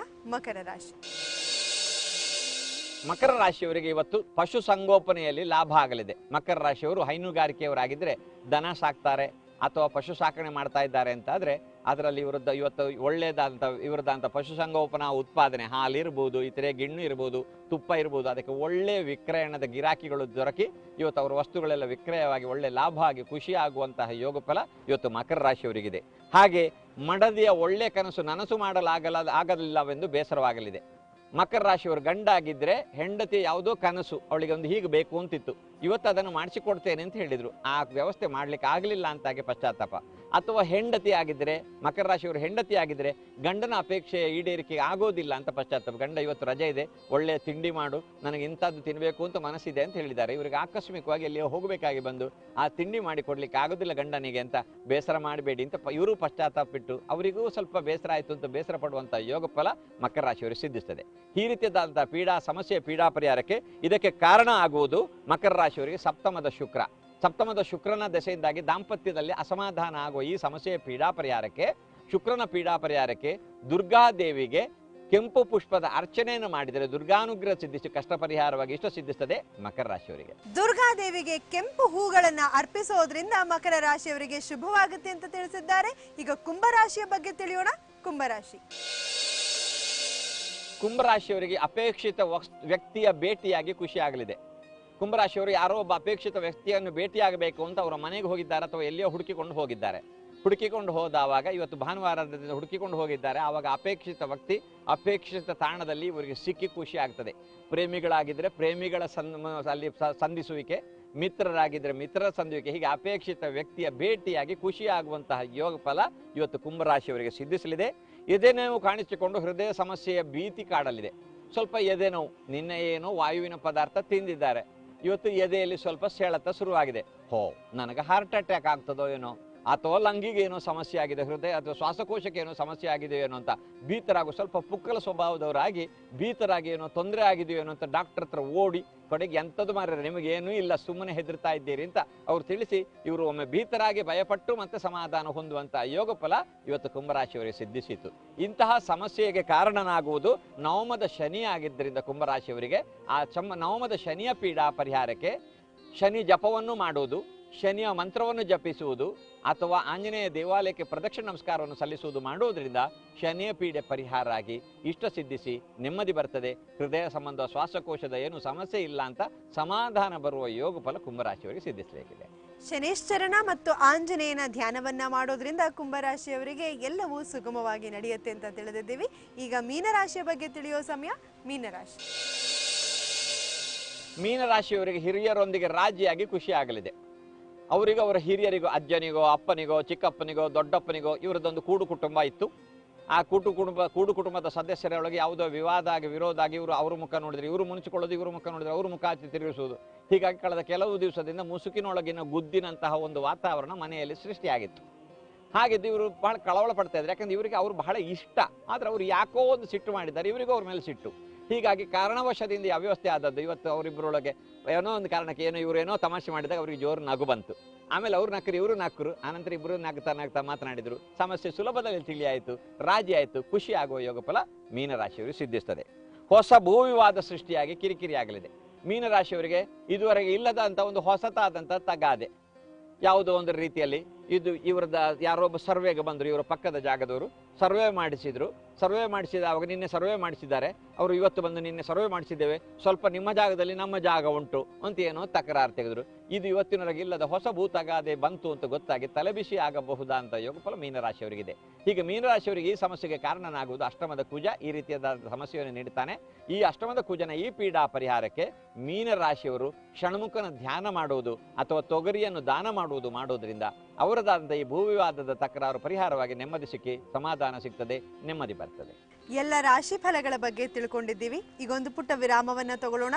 ವಿರಾಮದ ನಂತರ ಧನುರ್ ರಾಶಿಯ ಗುಣವಿಶೇಷತೆಗಳನ್ನು ಗುರುಗಳು ಹೇಳಲಿದ್ದಾರೆ. ಈಗ ಒಂದು ವಿರಾಮ. ನೀವು ನೋಡ್ತಾ ಇದ್ದೀರಾ ಸುವರ್ಣ.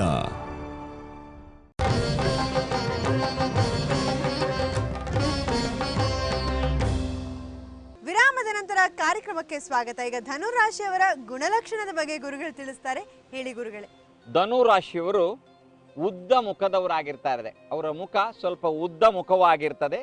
ಅಂದರೆ ಕೆಲವರದ್ದು ಉರುಟು ಮುಖ, ಕೆಲವರದ್ದು ಚಪ್ಪಟೆ ಮುಖ, ಕೆಲವರದ್ದಾದಂಥ ಒಂದು ರೀತಿ ಸ್ಕ್ವಯರ್ ಮುಖ ಅಂತ, ಚೌಕಾಕೃತಿ ಮುಖ ಅಂತ. ಇವ್ರದ್ದು ಹಾಗಲ್ಲ, ಸ್ವಲ್ಪ ಉದ್ದ ಮುಖದವರು ಆಗಿರ್ತಾರೆ ಧನು ರಾಶಿಯವರು.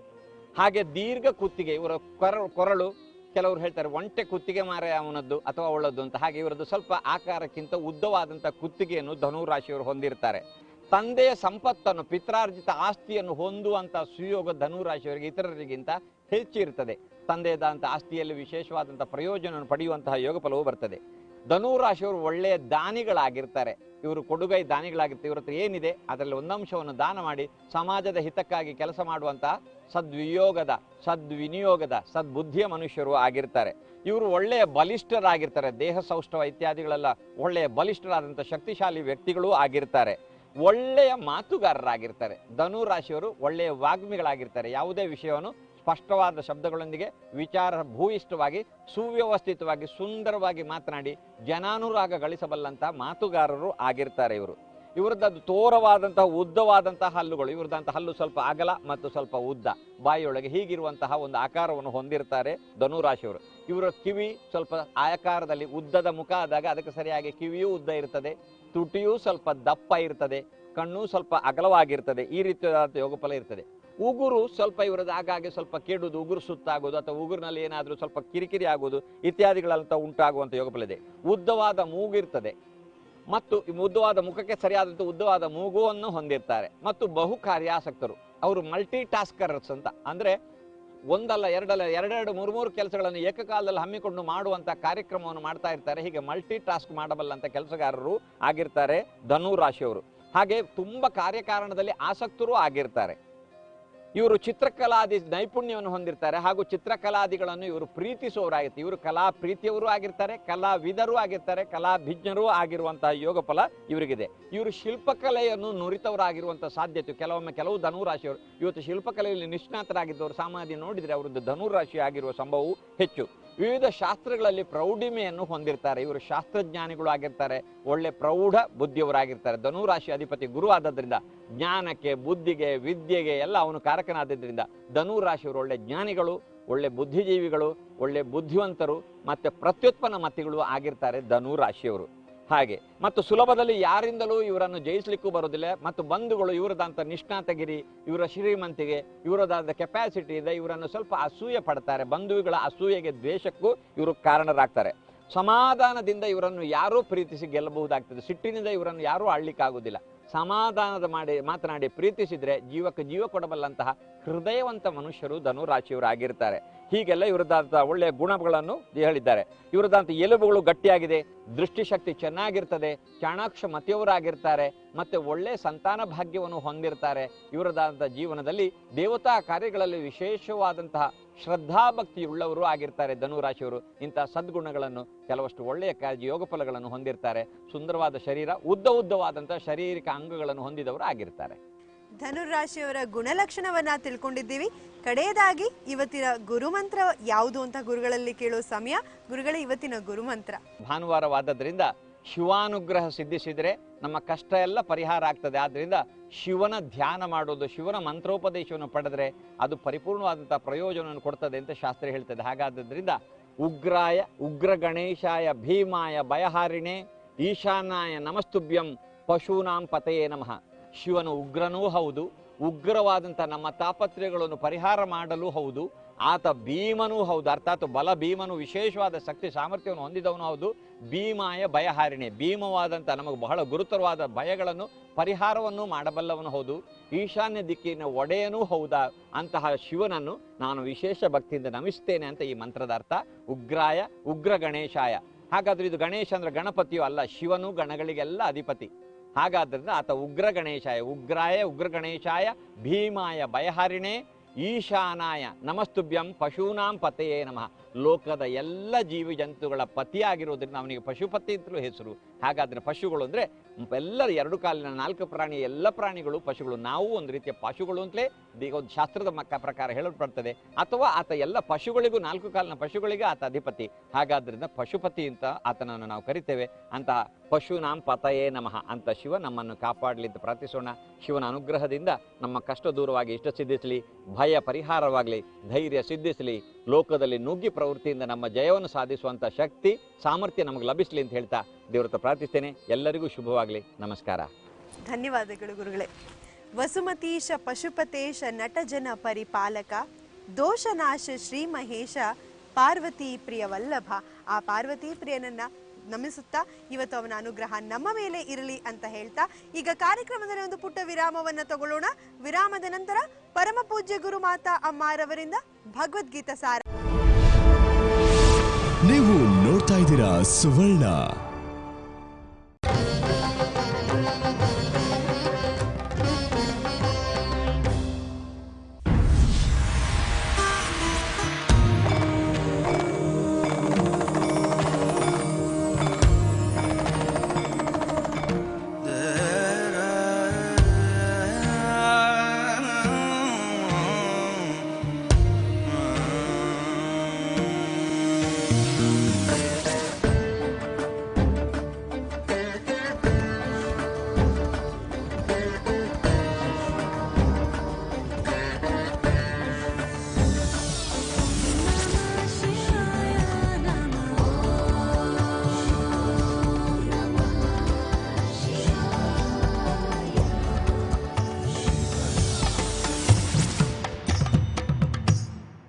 ಗುರುರ್ಬ್ರಹ್ಮ ಗುರುರ್ವಿಷ್ಣು ಗುರುರ್ದೇವೋ ಮಹೇಶ್ವರ ಗುರು ಸಾಕ್ಷಾತ್ ಪರಂಬ್ರಹ್ಮ ತಸ್ಮೈ ಶ್ರೀ ಗುರುವೇ ನಮಃ. ನಿನ್ನೆ ನಾವು ನೋಡ್ತಾ ಇದ್ವಿ ಯಾವ ರೀತಿ ನಾವು ವ್ಯಕ್ತಿತ್ವವನ್ನ ಕರಗಿಸಿ ಆ ನಿಜವಾದ ಒಂದು ಆತ್ಮದ ಒಂದು ಸೌರಭವನ್ನ ಯಾವ ರೀತಿ ನಮ್ಮ ವ್ಯಕ್ತಿತ್ವಕ್ಕೆ ಹೊಸ ವ್ಯಕ್ತಿತ್ವವನ್ನು ಮೂಡಿಸೋದು ಹೇಗೆ. That is transformation, complete transmutation. ಒಂದು ವ್ಯಕ್ತಿತ್ವದಿಂದ ಈ ಸಂಪೂರ್ಣವಾಗಿ ಬದಲಾದ ಒಂದು ವ್ಯಕ್ತಿತ್ವ ಬರಬೇಕಾದ್ರೆ ನಮಗೆ ಗೊತ್ತಾಗಬೇಕು. ಏನು ಗೊತ್ತಾಗಬೇಕು? ಈ ವ್ಯಕ್ತಿತ್ವ ನಾನು ಏನನ್ನು ಹಿಡ್ಕೊಂಡಿದ್ದೀನಿ ಜನ್ಮಾಂತರದ ಕರ್ಮದಿಂದ, ಆ ಕರ್ಮದ ವ್ಯಕ್ತಿತ್ವದಿಂದ ಲೋಕದಲ್ಲಿ ವ್ಯವಹಾರ ಮಾಡಬಹುದೇ ಹೊರತು, ಹೊರಗಡೆ ಜೀವನ ಮಾಡಬಹುದೇ ಹೊರತು, ಆದರೆ ನನಗೆ ನಿಜವಾದ ಸಾರ್ಥಕತೆ ಆಗಲ್ಲ ಅಂತ ಗೊತ್ತಾಗಬೇಕು. ನೆನ್ನೆ ಹೇಳಿದೆ ಸ್ವಲ್ಪ ಅಧ್ಯಾತ್ಮದ ಅಭಿರುಚಿ ಬರಬೇಕು ಅಂತ. ಈ ಅಧ್ಯಾತ್ಮದ ಅಭಿರುಚಿ ಯಾರಿಗೆ ಬರುತ್ತೆ ಅಂದ್ರೆ, ಸತ್ಯ ಇದಲ್ಲ, ಸತ್ಯದ ದಿಕ್ಕು ಬೇರೆ, ಸತ್ಯದ ದಿಕ್ಕಿನ ಕಡೆಗೆ ಸತ್ಯದ ಕಡೆಗೆ ಹೋಗ್ತೀನಿ ನಾನು ಅಂದಾಗ ಅಧ್ಯಾತ್ಮದಲ್ಲಿ ಅಭಿರುಚಿ ಬರುತ್ತೆ. ನಿಮಗೆ ಗ್ಯಾರಂಟಿ ಗೊತ್ತಾಗಬೇಕು ಇದು ಸುಳ್ಳು ಅಂತ. ಈ ವ್ಯಕ್ತಿತ್ವ ನಾನೇ ಮಾಡಿಕೊಂಡಿದ್ದು ಅನ್ನೋದರ ಅರಿವು. ಇವೆಲ್ಲವೂ ಬರೀ ಕರ್ಮದ ಒಂದು ಮೂಟೆ. ಆದರೆ ಇದು ನನ್ನ ವ್ಯವಹಾರಕ್ಕೆ ಬೇಕಾಗಿದೆ, ಇದರಿಂದ ಎಲ್ಲ ಸಿಕ್ಕಿದೆ, ಆದರೆ ಏನ್ ಬೇಕು ಅಂತಃಸತ್ವವೇ ಇಲ್ಲ, ಇದು ಸಾರ್ಥಕತೆ ಆಗಿಲ್ಲ ಜೀವನ ಅಂತ ಗೊತ್ತಾಗಿ ಸತ್ಯದ ಕಡೆಗೆ ನಿಮ್ಮ ಮನಸ್ಸು ಅಂದ್ರೆ ನಿಮ್ಮ ಬುದ್ಧಿ, ನಿಮ್ಮ ದೇಹ ಸತ್ಯದ ಕಡೆ ಒಂಚೂರು ವಾಲಿದ್ರೆ ಅಧ್ಯಾತ್ಮದ ಅಭಿರುಚಿ ನಿಮಗೆ ಬಂತು ಅಂತ ಅರ್ಥ. ಸತ್ಯದ ಕಡೆ ಅಂದ್ರೆ ಜೀವಂತವಾದ ಸತ್ಯದ ಮೊರೆ ಹೋಗೋದು ಅಂತ. ಜೀವಂತವಾದ ಸತ್ಯದ ಮೊರೆ ಹೋಗಬೇಕು, ಈ ಸತ್ತಿರುವಂತಹ ಸುಳ್ಳಿನ ವ್ಯಕ್ತಿತ್ವಕ್ಕೆ ಅಲ್ಲ. ಇದನ್ನ ನಾವು ಹೇಗೆ ಮಾಡ್ಕೊಂಡು ಬಿಟ್ಟಿದೀವಿ ಅಂದ್ರೆ, ಜನ್ಮಾಂತರದ ವ್ಯಕ್ತಿತ್ವನ ಈ ಸುಟ್ಟು ಮಡಿಕೆ ತರ. ಸುಟ್ಟು ಮಡಿಕೆನ ಎಷ್ಟೇ ನೀರಿನಲ್ಲಿ ನೆನೆಸಿದ್ರು ಅದು ಏನೂ ಆಗೋದಿಲ್ಲ, ಅದನ್ನ ಒಡೆದಾಕ್ಬೇಕಷ್ಟೆ. ಅದಕ್ಕೇನು ಹೇಳಿದೆ ನಾನು? ಡಿಮಾಲಿಷ್ ದಟ್ ಪರ್ಸನಾಲಿಟಿ, ಆರ್ ಬಲಿ ಕೊಡು. ಆ ಪರ್ಸನಾಲಿಟಿನ ಬಲಿ ಕೊಡದೆ, ವ್ಯಕ್ತಿತ್ವವನ್ನ ಬಲಿ ಕೊಡದೆ ಅಧ್ಯಾತ್ಮ. ಯಾವ ಅಹಂಕಾರದಿಂದ ಇದನ್ನ ಈ ವ್ಯಕ್ತಿತ್ವವನ್ನ ಪೋಷಿಸ್ತಾ ಇದೆಯಾ, ಅಹಂಕಾರ ಮತ್ತೆ ನಿನ್ನ ವ್ಯಕ್ತಿತ್ವ ಎಲ್ಲವೂ ಕೂಡ ಬಿಡು. ಇದು ಅಧ್ಯಾತ್ಮ. ಅದರಿಂದ ನಮಗೆ ಗೊತ್ತಾಗಬೇಕು, ಸುಟ್ಟು ಮಡಿಕೆ ತರ ಆದ್ರೆ ಒಡಿಬೇಕಷ್ಟೇ. ಒಡೆದ ಮೇಲೆ ನಾವು ಟ್ರಾನ್ಸ್ಫಾರ್ಮೇಶನ್ ಏನು, ಪುನರ್ಜನ್ಮ ಏನು? ಸತ್ತು ಹುಟ್ಟೋದಲ್ಲ, ಈ ಜನ್ಮದಲ್ಲೇ ಮತ್ತೆ ಮಣ್ಣು ಕಲ್ಸೋದು, ಪಂಚಭೂತಗಳನ್ನ ಸಿದ್ಧಿ ಮಾಡೋದು, ಶುದ್ಧಿ ಮಾಡೋದು. ಆಮೇಲೆ ಆ ಮಣ್ಣನ್ನ ಪುನಃ ಮಡಿಕೆ ಮಾಡಿ, ಬೇಕಾದ ಆಕಾರದಲ್ಲಿ ಮಡಿಕೆ ಮಾಡಿ, ಅದನ್ನ ಬೇಕಾದಂಗೆ ಉಪಯೋಗಿಸ್ಕೊಂಡು ಬೇಡದೇ ಇದ್ದಾಗ ಮತ್ತೆ ನೀರಿನಲ್ಲಿ ಹಾಕೋದು. ಮೆಡಿಟೇಷನ್ ಮಾಡಿದಾಗ you should dissolve all your identity. ಹೆಂಗೆ ಫ್ಲೆಕ್ಸಿಬಲ್ ಆಗಿರ್ಬೇಕು ನೀವು, ಹೆಂಗೆ ವಲ್ನರಬಲ್ ಆಗಿರ್ಬೇಕು ಅಂದ್ರೆ ಹಸಿ ಮಣ್ಣಿನ ಹಾಗಿರ್ಬೇಕು. ಹಸಿ ಮಣ್ಣಿನ ಮಡಿಕೆ, ಆ ಮಡಿಕೆ ಆಗ್ಬೋದು, ಕುಡಿಕೆ ಆಗ್ಬೋದು, ಬೊಂಬೆ ಆಗ್ಬೋದು, ಏನ್ ಬೇಕೋ ಆಯಾ ಸಂದರ್ಭಕ್ಕೆ ನಮ್ಮನ್ನ ಆಯಾ ರೀತಿ ಆಯಾ ಆಕಾರದಲ್ಲಿ ಆಯಾ ಪಾತ್ರಗಳನ್ನ ತೆಗೆದುಕೊಂಡ್ಬಿಟ್ಟು ಅಲ್ಲಿ ನಾಟಕ ಎಲ್ಲ ಮುಗಿದ ಮೇಲೆ ಪುನಃ ಬಂದು ಎಲ್ಲ ಮಡಿಕೆ ನೀರಿನಲ್ಲಿ ತೆಗೆಸಿದ್ರೆ 2 ನಿಮಿಷ ಎಲ್ಲ ಮತ್ತೆ ಮಣ್ಣಾಗೋದು. ಅಲ್ಲಿ ಏನಿಲ್ಲ, ಆಕಾರವೇ ಇಲ್ಲ. You are actually formless. You are actually nameless, you are nothing, you are nobody. ಇದು ಸತ್ಯ. ನೀನು ಯಾವುದೂ ಅಲ್ಲ. ಇದು ಯಾವುದು ವ್ಯಕ್ತಿತ್ವ ಮಾಡಿರೋದು ಯಾವುದೂ ನೀನಲ್ಲ. ಇದು ನಿಜವಾಗ್ಲೂ ಅಧ್ಯಾತ್ಮದ ಒಂದು ಸಾಧನೆ. ನಾವು ಗಟ್ಟಿ ಆಗ್ಬಿಟ್ಟಿದೆ ಮಡಿಕೆ. ಇವಾಗ ವ್ಯಕ್ತಿತ್ವ ಎಷ್ಟು ರಿಜಿಡ್ ಆಗ್ಬಿಟ್ಟಿದೆ ಅಂದರೆ ನೀವು ಯಾರೇನು ಹೇಳಿದ್ರು ಕೇಳಲ್ಲ, ನಾನೇ ಸರಿ ಅಂತಾನೇನೆ. ಯಾಕೆ? ನಿಮಗೆ ಸತ್ಯ ಬೇಕಿಲ್ಲ, ಸತ್ಯದ ಒಲವಿಲ್ಲ, ಅದೇ ಸತ್ಯ ಅಂತ ಭ್ರಮೆ ಬಂದಿದೆ. ಇವಾಗ ಎಷ್ಟು ಕಷ್ಟ ಆ ವ್ಯಕ್ತಿತ್ವನ ನಾವು ಒಡಿಬೇಕಾದ್ರೆ, ನಿಮಗೆ ಅಧ್ಯಾತ್ಮದ ಒಲವು ಬರಬೇಕಾದ್ರೆ, ಅಭಿರುಚಿ ಬರಬೇಕಾದ್ರೆ ಸತ್ಯ ಬೇಕು. ಇದು ಸುಳ್ಳು ಅಂತ ಗೊತ್ತಾಗಬೇಕು. ಸುಳ್ಳು ಅಂತ ನಮಗೆ ನಾವೇ ತಿಳಿದೇ ಇದ್ರೂ ಕೂಡ ಜೀವನ ಕಲಿಸುತ್ತೆ ಪಾಠ. ಇವಾಗಿರೋದು ನಾಳೆ ಇರಲ್ಲ, ಅದೇ ಸುಳ್ಳಲ್ವೇ? ನೆನ್ನೆ ಇದ್ದಿದ್ದು ಇವತ್ತಿಲ್ಲ, ಇವತ್ತಿರೋದು ನಾಳೆ ಇರಲ್ಲ. ನಿಮ್ಮ ಕರ್ಮಗಳೆಲ್ಲ ಕೂಡ ಕಲ್ಪ ಎಲ್ಲನೂ ಕೂಡ ಬೀಜಗಳೆಲ್ಲ ಇದ್ರೆ ಅದನ್ನ ಮೊಳಕೆ ಬರೋದಕ್ಕೆ ಬಿಡಬಾರ್ದು, ಹುರಿದು ಬಿಡಬೇಕು ಅಂತ. ಅದೊಂದು ಕಾಂಟೆಕ್ಸ್ಟ್. ಇದು ಜ್ಞಾಪಕ ಇಟ್ಕೊಳ್ಳಿ. ನಿಮ್ಮ ಜೀವನ ಹೇಗಿರಬೇಕು, ನಿಮ್ಮ ವ್ಯಕ್ತಿತ್ವ ಎಲ್ಲನೂ ಹೇಗಿರಬೇಕು ಅಂದರೆ ಬದಲಾಗೋ ಹಾಗಿರಬೇಕು. ಯಾವ್ಯಾವ ಎಲ್ಲೆಲ್ಲಿ ಹೋದರೆ ಆಯಾ ರೂಪ, ಆಯಾ ವೇಷ, ಆಯಾ ಭಾಷೆ ಮಾಡ್ತಾ ಇರಬೇಕು, ಅಲ್ಲಿಗೆ ಬಿಡಬೇಕು, ಬರಬೇಕು. ಇದು ಯಾರು ವಿವೇಕಿ ಅವನು ಪಾತ್ರವನ್ನು ಚೆನ್ನಾಗಿ ಮಾಡ್ತಾನೆ, ವ್ಯಕ್ತಿತ್ವ ಬಿಡಬೇಕಾಗಿಲ್ಲ, ವ್ಯಕ್ತಿತ್ವವನ್ನು ಚೆನ್ನಾಗಿ ಮಾಡ್ತಾನೆ. ಒಳಗಡೆನೂ ಕೂಡ person and personality. Inside he is totally individual, ಹೊರಗಡೆ ಪರ್ಸನಲ್, ಎರಡೂ ಕೂಡ. ಇದು ನಿಭಾಯಿಸೋದಿದೆಯಲ್ಲ, ಇದು ನಿಜವಾದ ವಿವೇಕ, ಇದು ಮೆಚುರಿಟಿ. ಯಾರಿಗೆ ಇಂತಹ ಒಂದು ವಿವೇಕ ಜ್ಞಾನ ಇರುತ್ತೆ ಅಂಥವನು, ಅವನ ಒಂದು ವ್ಯಕ್ತಿತ್ವ ಬಹಳ ವಿಶೇಷವಾಗಿರುತ್ತೆ. ಸಾಮಾನ್ಯವಾಗಿ ಥರ ಇರಲ್ಲ, ದೈವತ್ವದಲ್ಲಿ ಅದು ಪ್ರಕಟವಾಗ್ತಿರೋದ್ರಿಂದ ಆ ವ್ಯಕ್ತಿತ್ವ ಬಹಳ ಸಾಮಾನ್ಯರಿಂದ ಅಸಾಮಾನ್ಯವಾಗಿ ಇರುತ್ತೆ ಅವನ ವ್ಯಕ್ತಿತ್ವ. ಆ ರೀತಿ ಪ್ರತಿಯೊಬ್ಬರಲ್ಲೂ ಕೂಡ ಸಮಾನತೆಯಿಂದ ಅಸಮಾನತೆಗೆ ಹೋಗುವ ಒಂದು ಪ್ರೋಸೆಸ್ ಏನಿದೆ ಅದನ್ನು ಅಧ್ಯಾತ್ಮ ಅಂತ ಹೇಳ್ತಾರೆ. From ordinary to extraordinary. That extraordinary is not your personality. That extraordinary is not your concretised personality. ನಿನ್ನ ವ್ಯಕ್ತಿತ್ವ ನೀ ಮಾಡ್ಕೊಂಡಿರೋದು ಎಕ್ಸ್ಟ್ರಾರ್ಡಿನರಿ ಅಲ್ಲ. ಆ ಎಕ್ಸ್ಟ್ರಾರ್ಡಿನರಿಯಿಂದ ಕೆಳಗೆ ಬಾ, ಅಲ್ಲಿ ಆರ್ಡಿನರಿ ಆಗು, ಅಲ್ಲಿ ಅಂಟಿಸ್ಕೋಬೇಡ. ಅದು ನಿಜವಾದ extraordinary. The more you become natural and simple, you are extraordinary. ಎಲ್ಲರ ಜೊತೆ ಇದ್ದಾಗ ಎಲ್ಲರ ಥರ ನಾನು ಅಂತ ಅಂದ್ಕೊಳ್ಳೋದು ಎಕ್ಸ್ಟ್ರಾರ್ಡಿನರಿ. ಎಲ್ಲರಿಗಿಂತ ಬೇರೆ ಅಂದ್ಕೊಳ್ತೀವಲ್ಲ ನಾವು, ಸ್ಪೆಷಲ್ ಅಂತ, ಅದು ತೀರಾ ಆರ್ಡಿನರಿ. ಯಾಕೆಂದರೆ ಅದು ವ್ಯಕ್ತಿತ್ವಕ್ಕೆ ಅಂಟ್ಕೊಂಡಿರ್ತೀವಿ. ನಾವು ಯಾವಾಗ ವ್ಯಕ್ತಿತ್ವಕ್ಕೆ ಅಂಟ್ಕೊಳ್ಳೋದಿಲ್ಲ ಮತ್ತು ಒಳಗಿನ ಅಂತಸತ್ವವನ್ನು ತಿಳ್ಕೊಂಡಿರ್ತೇವೆ, ದೈವತ್ವದಿಂದ ವ್ಯಕ್ತಿತ್ವವನ್ನು ನಾವು ಆ ಪಾತ್ರಗಳನ್ನು ಆಯಾ ಸಮಯಕ್ಕೆ ಮಾಡಿ ಅದರ ಋಣ ತೀರಿಸ್ತಾ ಇರ್ತೇವೆ. ಆವಾಗ ನಮಗೆ ಸೃಷ್ಟಿಯ ವಿಶೇಷತೆ ಗೊತ್ತಾಗುತ್ತೆ. ಸೃಷ್ಟಿಯಲ್ಲಿ ನಾವು ವಿಶೇಷತೆ ಏನು ಅಂದರೆ it is diversity. Nature is diversity. Diversity ಅಂದರೆ ವೆರೈಟಿ. ಒಬ್ರಿದ್ದಂಗೆ ಒಬ್ರಿಲ್ಲ, ಒಬ್ರಿಂದಂಗೆ ಒಬ್ರಿಲ್ಲ. ಅದು ಬ್ಯೂಟಿ ಅದು. ಆದರೆ ನಿಜವಾಗ್ಲೂ ನಾವು ವ್ಯಕ್ತಿತ್ವಕ್ಕೆ ಸಿಕ್ಕಾಕೊಂಡಿದ್ದಾಗ ನಾವು ಯಾರನ್ನೂ ಒಪ್ಕೊಳ್ಳೋದಿಲ್ಲ. ಕಂಪೇರ್ ಮಾಡ್ತಾ ಇರ್ತೀವಿ, ಇವ್ರ ಥರ ಇವರಿಲ್ಲ, ಇವ್ರ ಥರ ಯಾಕೆ ಅವರಿಲ್ಲ, ಅವರು ಸರಿಗಿಲ್ಲ, ಇವ್ರು ಸರಿಗಿಲ್ಲ ಅಂತ ಕಂಪೇರ್ ಮಾಡ್ತೀವಿ. ಆದರೆ ಯಾವಾಗ ಪ್ರತಿಯೊಬ್ಬರೂ ಕೂಡ ಒಂದೊಂದು ಗಿಡದಲ್ಲೂ ಒಂದೊಂದು ಎಲೆ ಕೂಡ ಒಂದಕ್ಕಿಂತ ಒಂದು ಬೇರೆ ಆಗಿರೋದ್ರವಾಗ ಒಬ್ಬೊಬ್ಬ ಮನುಷ್ಯನೂ ಬೇರೆ ಬೇರೆ. ಇದೇ ಒಂದು ಅದ್ಭುತ, ಇದೇ ಒಂದು ಪ್ರಕೃತಿಯ ಒಂದು ರಹಸ್ಯ. ಆಂತರ್ಯದಲ್ಲಿ ಎಲ್ಲ ಒಂದೇ ಅನ್ನೋದು ನಮ್ಮ ಅನುಭವಕ್ಕೆ ಬರುತ್ತೆ. ಈ ಸೃಷ್ಟಿಯ ಈ ಸೌಂದರ್ಯವನ್ನ ವಿವೇಕಿ ಒಳಗಡೆ ಕಣ್ಣಿಂದ ನೋಡ್ತಾನೆ. ಅವನಿಗೆ ಯಾವುದೂ ಕೂಡ ಕಂಪ್ಲೇಂಟ್ ಇಲ್ಲ, ಯಾವುದೂ ಕೂಡ ಅವನು ಕಂಡೆಮ್ ಮಾಡೋದಿಲ್ಲ, ಯಾವುದೂ ಕೂಡ ಅವನು ಒಪ್ಪಲ್ಲ ಅಂತಿಲ್ಲ. ಪ್ರತಿಯೊಬ್ಬರಲ್ಲೂ ಕೂಡ ಒಂದು ವಿಶೇಷತೆಯನ್ನು ಕಾಣ್ತಾನೆ. ನೋಡಿ, ನಾವು ಎಲ್ಲರೂ ಕೂಡ ನೀವು ಈ ರೀತಿ ಯೋಚನೆ ಮಾಡಿ ನೋಡಿ. ಒಬ್ಬರ ಥರ ಒಬ್ಬರಿಲ್ಲ ಅನ್ನೋದನ್ನು ನಾವು ಮಾತಾಡ್ತೀವಿ, ಆದರೆ ಅದನ್ನು ಆಳವಾಗಿ ನೋಡಿಲ್ಲ. ಒಬ್ಬೊಬ್ಬರೂ ವಿಶೇಷ, ವೆರಿ ವೆರಿ ಸ್ಪೆಷಲ್. ಆ ವಿಶೇಷತೆಯನ್ನು ಗುರುತಿಸೋದಿದೆಯಲ್ಲ, ಅದೇ ರೆಸ್ಪೆಕ್ಟ್ ಕೊಡೋದು ಅಂತ, ಗೌರವಿಸೋದು ಅಂತ. ಯಾವಾಗ ನಾವು ಗೌರವಿಸ್ತೀವಿ, ವಿ ಟೇಕ್ ರೆಸ್ಪಾನ್ಸಿಬಿಲಿಟಿ. ಗೌರವ ಎಲ್ಲಿರುತ್ತೆ ಅಲ್ಲಿ ಪ್ರೀತಿ ಇರುತ್ತೆ, ಜವಾಬ್ದಾರಿ ಇರುತ್ತೆ. ಗೌರವಿಸೋದನ್ನು ಪ್ರೀತಿಸ್ತೀವಿ.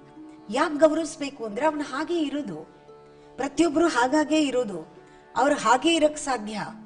ಅವನ ಶತ್ರು ಆಗಿರ್ಬೋದು, ನಿನ್ನ ಸ್ನೇಹಿತನಾಗಿರ್ಬೋದು, ಬೇಕಾದವನಾಗಿರ್ಬೋದು, ಅವನು ಬೇರೆ ರೀತಿಯೇ ಇರೋಕ್ಕೆ ಸಾಧ್ಯ. ಪ್ರತಿಯೊಬ್ಬರದು ಕೂಡ ಆ ಕಾಂಬಿನೇಷನ್ ಬೇರೆ ಬೇರೆ ಅನ್ನೋದಿದೆಯಲ್ಲ, ಅಲ್ಲಿ ನಾವು ನೋಡಬೇಕಾಗಿರೋದು ಇದೇನೆ. ನಾವು ಈಕ್ವಾಲಿಟಿ ಅನ್ನೋದಿಲ್ಲ ಇಲ್ಲಿ, ಫ್ರೀಡಮ್ನಲ್ಲಿ ನೋಡಬೇಕು. Krishna is always for freedom, individual freedom, not for equality. ನೀವು ನೋಡ್ತಾ ಇದ್ದೀರಾ ಸುವರ್ಣ.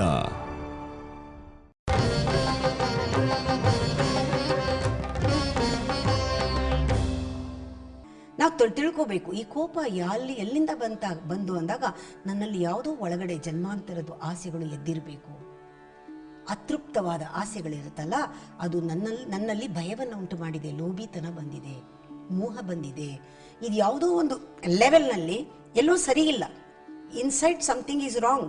That is why this anger. ನಾವು ತಕ್ಷಣ ಏನು ಮಾಡ್ತೀವಿ, ಸಂದರ್ಭ ನೋಡಿಕೊಂಡು ಈ ಸಂದರ್ಭವೇ ಕಾರಣ ಅಂತ ಮಾಡ್ತೀವಿ. ಆ ಸಂದರ್ಭ ನಿಮ್ಮನ್ನು ಪ್ರಚೋದಿಸಿರುತ್ತೆ, ಕಲ್ಲು ಹಾಕದಂಗೆ ಪ್ರಚೋದನೆ ಮಾಡಿರುತ್ತೆ. ಅದು ಒಂದು ಗುರು, ಅದು ಕನ್ನಡಿ. ಆ ಸಂದರ್ಭಗಳು ನಿಮ್ಮನ್ನು ಪ್ರಚೋದನೆ ಮಾಡಿದ ವ್ಯಕ್ತಿ ಇರ್ಬೋದು, ಸಂದರ್ಭ ಇರ್ಬೋದು. ಇವರು ಈ ಸಂದರ್ಭವನ್ನು ಸೃಷ್ಟಿ ಮಾಡಿದ್ರಿಂದ ನನಗೆ ನನ್ನ ಲೋಪದೋಷ ನೋಡೋದಕ್ಕೆ ಅಥವಾ ತಿಳ್ಕೊಳ್ಳೋಕ್ಕೆ ಗೊತ್ತಾಯಿತು ಅಂತ. ಹಾಗೆ ಸಂಸಾರ ನಮ್ಮ ಲೋಪದೋಷಗಳನ್ನು ತಿಳ್ಕೊಂಡು ತಿದ್ಕೊಳ್ಳೋಕ್ಕಿದೆ.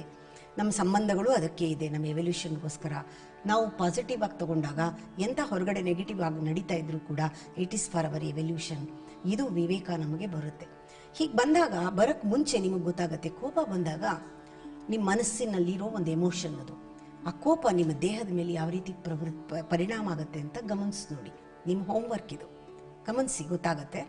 ಕೋಪ ಒಂಚೂರು ಬಂದರೆ ನಿಮ್ಮ ಕಿವಿ ಎಲ್ಲ ಬಿಸಿ ಆಗುತ್ತೆ. ಮನಸ್ಸಿನಲ್ಲಿ ಕೋಪ ಬಂದಿರೋದು, ಬಿಸಿ ಆಗಿರೋದು ನಿಮ್ಮ ಕಿವಿ ಕೆಂಪಗಾಗುತ್ತೆ. ಇನ್ನೊಂದು ಸ್ವಲ್ಪ ಕೋಪದ ತೀವ್ರತೆ ಜಾಸ್ತಿ ಆಗಲಿ, ಆವಾಗ ಏನಾಗುತ್ತೆ, ನಿಮ್ಮ ಉಸಿರಾಟದಲ್ಲೂ ವ್ಯತ್ಯಾಸ ಆಗುತ್ತೆ. ನೋಡಿದ್ರ, ಮನಸ್ಸಿನಲ್ಲಿ ಏನು ನಡೀತಾ ಇದೆ ದೇಹದ ಮೇಲೆ ಪರಿಣಾಮ ಬೀರ್ತಾ ಇದೆ. ಇನ್ನೂ ಕೋಪದ ತೀವ್ರತೆ ಜಾಸ್ತಿ ಆಯಿತು ಅಂತ ಇಟ್ಕೊಳ್ಳಿ, ಆಗ ಬ್ಲಡ್ ಪ್ರೆಷರ್ ರೈಸ್ ಆಗುತ್ತೆ. ಇಲ್ದರೆ ಹಾರ್ಟ್ ಅಟ್ಯಾಕೇ ಆಗ್ಬೋದು. ಅಂದರೆ ಏನರ್ಥ, ನಾವು ಇದರಲ್ಲಿ ಏನು ತಿಳ್ಕೋಬೇಕು, ನಮ್ಮ ಮನಸ್ಸು ಅನ್ನೋದು ದೇಹದಿಂದ ಬೇರೆ ಅಲ್ಲ. ಇದನ್ನು ಬೇರೆ ಮಾಡೋಕ್ಕಾಗೋದಿಲ್ಲ. ಇದು ಇನ್ನರ್ ಎಕ್ಸ್ಟೆನ್ಷನ್. ನಮ್ಮ ಮನಸ್ಸು ಅನ್ನೋದು ಬಾಡಿನಲ್ಲಿ ಇನ್ನರ್ ಎಕ್ಸ್ಟೆನ್ಷನ್, ಕಾಣ್ತಾ ಇಲ್ಲ ಅಷ್ಟೇ, ಆದರೆ ದೇಹನೇ ಅದು. ಅದನ್ನಕ್ಕೆ ಸೂಕ್ಷ್ಮ ದೇಹ ಅಂತ ಕರೀತಾರೆ. ಸೂಕ್ಷ್ಮ ದೇಹ ಇದು ದೇಹ, ಅದು ಸೂಕ್ಷ್ಮ ದೇಹ. ಇದರ ಮೇಲೆ ಆಗಿದ್ದೆಲ್ಲ ಅದರ ಮೇಲೆ ಪರಿಣಾಮ ಬೀರುತ್ತೆ. ಇದು ನಮ್ಮ ಮನಸ್ಸಿಗೆ ಹೋಗಬೇಕು. ಇದನ್ನು ಬೇರೆ ಮಾಡೋಕ್ಕಾಗಲ್ಲ. ಇದಕ್ಕೆ ಬೇರೆ ಟ್ರೀಟ್ಮೆಂಟು, ಬೇರೆ ಹೀಲಿಂಗ್ ಇಲ್ಲ. ಇದು ಒಳಗಡೆ ಹೋಗುತ್ತೆ. ಆ ಕೋಪ ಬಂದಾಗ ಬ್ಲಡ್ ಪ್ರೆಷರ್ ಜಾಸ್ತಿ ಆಗುತ್ತೆ, ನಮ್ಮ ಟೆನ್ಷನ್ ಜಾಸ್ತಿ ಆಗುತ್ತೆ. ಒಂದು ದಿವಸ ಕೋಪ ಮಾಡಿಕೊಂಡ್ರೆ ಇಟ್ಸ್ ಓಕೆ, ಆವಾಗವಾಗ ಮಾಡಿಕೊಂಡ್ರು ಓಕೆ, ಪರವಾಗಿಲ್ಲ. ಯಾವತ್ತೂ ಹುಣ್ಣಿಮೆ ಅಮಾವಾಸ್ಯೆ ಕೋಪ ಬಂದರೆ ನಿಮಗೆ ಇಟ್ಸ್ ಓಕೆ. ಆದರೆ ನೀವೇನು ಮಾಡ್ಕೊಂಡಿದ್ದೀರಾ, ಕೋಪನೇ ನಿಮ್ಮ ಸ್ವಭಾವ ಮಾಡ್ಕೊಂಡಿದ್ದೀರಾ. ಸೆಕೆಂಡ್ ನೇಚರು ಅಲ್ಲ, ಕೋಪಿಷ್ಟ ಅಂತ ಒಂದು ಐಡೆಂಟಿಟಿ ಮಾಡ್ಕೊಂಡಿದ್ದೀರಾ. ಯಾವಾಗಲೂ ಕೋಪದಲ್ಲೇ ಇರ್ತೀರ, ಯಾವಾಗಲೂ ಟೆನ್ಷನ್ನಲ್ಲೇ ಇರ್ತೀರ, ಯಾವಾಗಲೂ ಸಿಡುಕ್ತಾನೆ ಇರ್ತೀರ, ಯಾವಾಗ್ಲೂ ಪ್ರತಿಭಟನೆ, ಯಾವಾಗಲೂ ಪ್ರತಿಕ್ರಿಯೆ, ಯಾವಾಗಲೂ ಫ್ರಸ್ಟ್ರೇಷನ್, ಯಾವಾಗಲೂ ಜಗಳ. ಈ ಇರೋರು ನೋಡಿಲ್ವಾ? ಆಲ್ವೇಸ್ ಅವ್ರು ಎಲ್ಲೆಲ್ಲಿ ಹೋಗ್ತಾರೆ ಅಲ್ಲಲ್ಲಿ ನರಕನೇ ಸೃಷ್ಟಿ ಮಾಡ್ಕೊಂಡು ಹೋಗ್ತಾರೆ. ನೀವು ಕೇಳಿದ್ದೀರಾ, ಒಂದು ಬ್ಲ್ಯಾಕ್ ಹೋಲ್ ಅಂತ ಹೇಳ್ತಾರೆ. ಆ black hole it sucks everything, ಎಲ್ಲ ಒಳಗಡೆ ಎಳ್ಕೊಂಡ್ಬಿಡುತ್ತಂಥದ್ದು. ಆ ರೀತಿ ನೀವು ಬ್ಲ್ಯಾಕ್ ಹೋಲ್ ಥರ ಎಲ್ಲಿ ಹೋದ್ರೂ ಎಲ್ಲರ ಎನರ್ಜಿನೂ ಎಳಿತೀರ. ನೀವಿರೋವರೆಗೂ ಸುತ್ತ ಇರೋರಿಗೆಲ್ಲ ತುಂಬ ಸುಸ್ತಾಗ್ತಿರುತ್ತೆ ನೋಡಿ. ಅವ್ರಿಗೆಲ್ಲನೂ ನಿಮ್ಮಿಂದ ತಪ್ಪಿಸ್ಕೊಂಡ್ರೆ ಸಾಕು ಅನಿಸ್ತಾ ಇರುತ್ತೆ. ಆ ಥರ ನೀವು ಜೀವನದಲ್ಲಿ ಜೀವನ ಮಾಡಬೇಕಾ ಅಂತ ಪ್ರಶ್ನೆ ಕೇಳ್ಕೊಳ್ಳಿ. Wherever you go, if you create tension, if you create hell, ಜನ ನೀವು ಬಂದ ತಕ್ಷಣ ಅಯ್ಯೋ ಅವ್ರು ಬಂದ್ರಪ್ಪ ಎದ್ದೋಗ್ಬೇಕಿನ್ನ ಟೆನ್ಷನ್ನು ಅಂತ ಅಂದ್ಕೊಂಡ್ರೆ, ನೀವು ಆ ರೀತಿ ಇದ್ದರೆ, ಹೋಗಿದ್ದ ಕಡೆ ಎಲ್ಲ ನರ್ಕ ಮಾಡಿದ್ರೆ, ಆ ಥರ ಇದ್ದರೆ ನಿಮಗೆ ಸಂತೋಷನಾ? ನೀವು ಆ ಥರ ಇದ್ದೀರಾ ನೋಡ್ಕೊಳ್ಳಿ. ಎಲ್ಲರೂ ಹೆದರ್ಕೊಂಡು ಓಡೋಗೋ ಹಾಗೆ ನೀವು ಹೋದ ತಕ್ಷಣ ಮ್ಯಾಗ್ನೆಟ್ ಥರ ಎಲ್ಲ ನಿಮ್ಮ ಹತ್ರ ಬರೋ ಹಾಗಿದ್ದೀರಾ? ನಿಮ್ಮ ಜೊತೆ ಸ್ವಲ್ಪ ಹೊತ್ತು ಕಾಲ ಕಳಿಬೇಕು ಅಂತ ಹೇಳೋ ಹಾಗಿದ್ದೀರಾ? ನಿಮ್ಮ ಜೊತೆ ಇದ್ದರೆ ಖುಷಿಯಾಗತ್ತೆ ಅಂತ ಹೇಳೋ ಹಾಗಿದ್ದೀರಾ? ಎಲ್ರಿಗೂ ಆನಂದ ಕೊಡೋ ಹಾಗಿದ್ದೀರಾ? ನೀವು ಹೋದ ಕಡೆ ಸ್ವರ್ಗ ಸೃಷ್ಟಿ ಮಾಡೋ ಹಾಗಿದ್ದೀರಾ? ಇಲ್ಲ. ಯಾಕೆ? ಎಲ್ಲಿ ಆ ಸೆಂಟರ್ ಅಂತ ಏನಿದೆ, ಅಲ್ಲಿ ಏನಿದೆ, that centre of your personality, ಅದೇನೇ ಒಂದು ಮ್ಯಾಗ್ನೆಟಿಕ್ ಫೀಲ್ಡ್ನ ಕ್ರಿಯೇಟ್ ಮಾಡುತ್ತೆ. ಅದನ್ನು ಆರಾ ಅಂತ ಹೇಳ್ತಾರೆ, ಒಂದು ಪ್ರಭಾವಳಿ. ನೀವು ಕೋಪವಾಗಿದ್ದರೆ ಸುತ್ತ ಅದೇ ವೈಬ್ರೇಷನ್ ಇರುತ್ತೆ. ನೀವು ಏನೋ ಅದರ ವೈಬ್ರೇಷನ್ ಸುತ್ತಾ ಇರುತ್ತೆ. ನೀವು ನೆಗೆಟಿವ್ ಥಾಟ್ ಇದ್ದರೆ ಅದರ ವೈಬ್ರೇಷನ್ ಇರುತ್ತೆ. You can feel that negativity, you can feel that positivity. ಸ್ವಲ್ಪ ಸೂಕ್ಷ್ಮವಾಗಿರೋರಿಗೆ ನಿಮ್ಮ ಮನಸ್ಸಲ್ಲಿ ಏನು ನಡೀತಾ ಇದೆ ಅಂತ they can see through you. ಅವ್ರ ಎದುರುಗಡೆ ಬಂದಾಗ ನಿಮಗೆ ಸಂಕೋಚ ಆಗುತ್ತೆ, ಯಾಕೆಂದರೆ ಅವ್ರಿಗೆ ಗೊತ್ತಾಗ್ಬಿಡುತ್ತೆ ನೀವೇನು, ಯಾತಕ್ಕೆ ಏನು ಮಾಡ್ತಿದ್ದೀರಾ ಅಂತ. ಯಾರಾದರೂ ಬಂದು ಮಾತಾಡಿದ್ರೆ ನಂಗೆ ಗೊತ್ತಾಗತ್ತೆ ಅವ್ರು ಯಾವ ಲೆವೆಲ್ನಲ್ಲಿ ಇದ್ದಾರೆ, ಯಾವ ಲೆವೆಲಿಂದ ಮಾತಾಡ್ತಿದ್ದಾರೆ, ಯಾವ ಜ್ಞಾನದ ಸ್ಥಿತಿ ಇದೆ, ಏನು ಸ್ಥಿತಿಯಿಂದ ಮಾತಾಡೋದ್ರಿಂದ ಅವ್ರು ಈ ರೀತಿ ಮಾತಾಡಿದ್ರು ಅಂತ ಗೊತ್ತಾಗತ್ತೆ. ಏನೂ ಮಾಡೋಕ್ಕಾಗಲ್ಲ, ಬಟ್ ತಿಳ್ಕೊಳ್ತೀವಿ ನಾವು, ರಿಯಾಕ್ಟ್ ಮಾಡೋದಿಲ್ಲ. ಹಾಗೆ ಇಲ್ಲಿ ನಮ್ಮ ಕೋಪ ಅನ್ನೋದು ಏನು ಬರುತ್ತೆ ಅದು ನಮ್ಮ ಮೇಲೆ ಎಷ್ಟು ಪರಿಣಾಮ ಆಗುತ್ತೆ ಅಂತ ನಿಮಗೆ ಗೊತ್ತಾಗಬೇಕು. ಕೋಪ ಅನ್ನೋದು ಒಂದು ಸ್ವಭಾವ ಮಾಡ್ಕೊಂಡ್ಬಿಟ್ರೆ ಏನಾಯಿತು, ಆವಾಗ ಪ್ರತಿನಿತ್ಯವೂ ಪ್ರತಿ ಘಳಿಗೆಯೂ ಕೂಡ ನಿಮ್ಮ ಮನಸ್ಸು ಏನೇನು ನಡೀತಾ ಇದೆ ಅದೆಲ್ಲ ವಾಂತಿ ಮಾಡಿದ್ದೆಲ್ಲ ನಿಮ್ಮ ದೇಹಕ್ಕೆ ಬರ್ತಾ ಇದೆ. That is what is called disease, ಅಂದರೆ ಕಾಯಿಲೆ. ಕಾಯಿಲೆ ನಿಮ್ಮ ಕರ್ಮ ಅಂತ ಹೇಳ್ತೀವಿ. ಹಾಗಂದ್ರೆ ಏನರ್ಥ, ನೀವೇ ಮಾಡ್ಕೊಂಡಿದ್ದು ಅಂತ.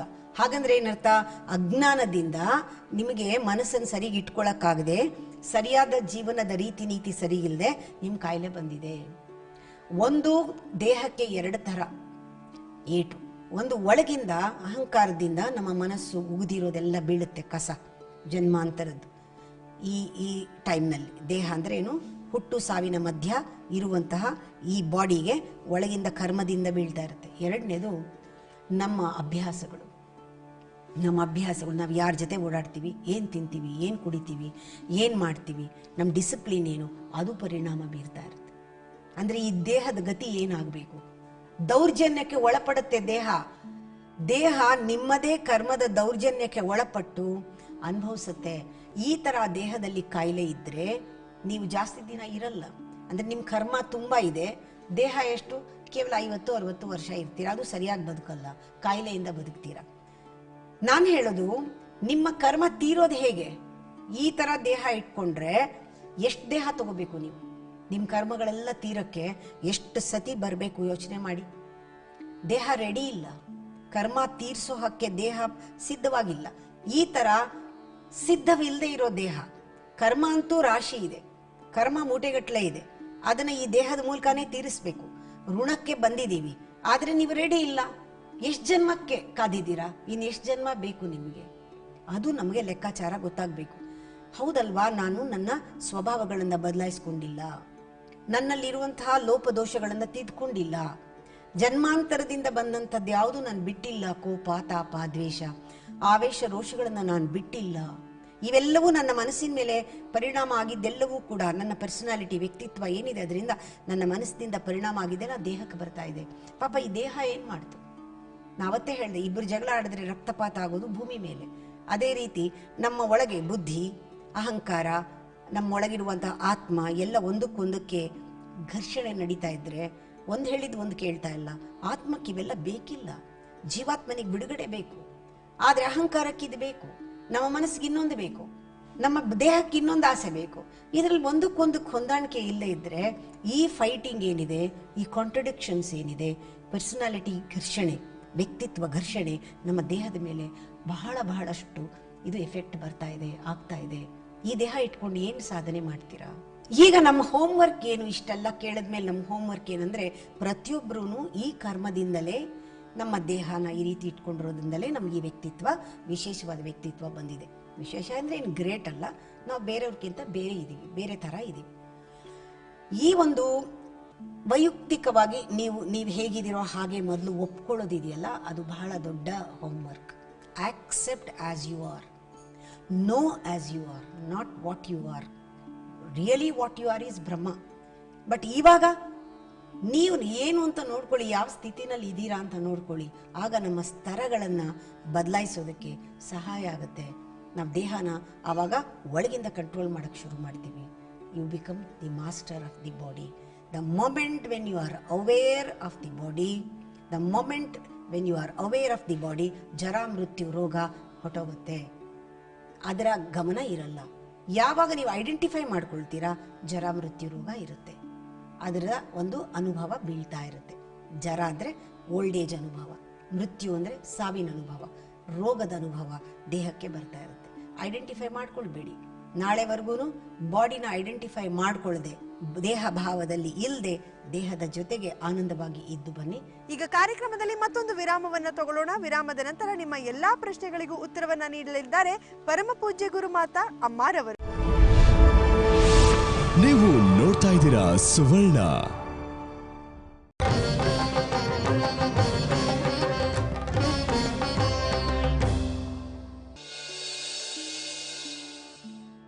ಈಗಿನ ಪ್ರಶ್ನೆ ಪ್ರಾರಂಭದ ಬಗ್ಗೆ ಇದೆ.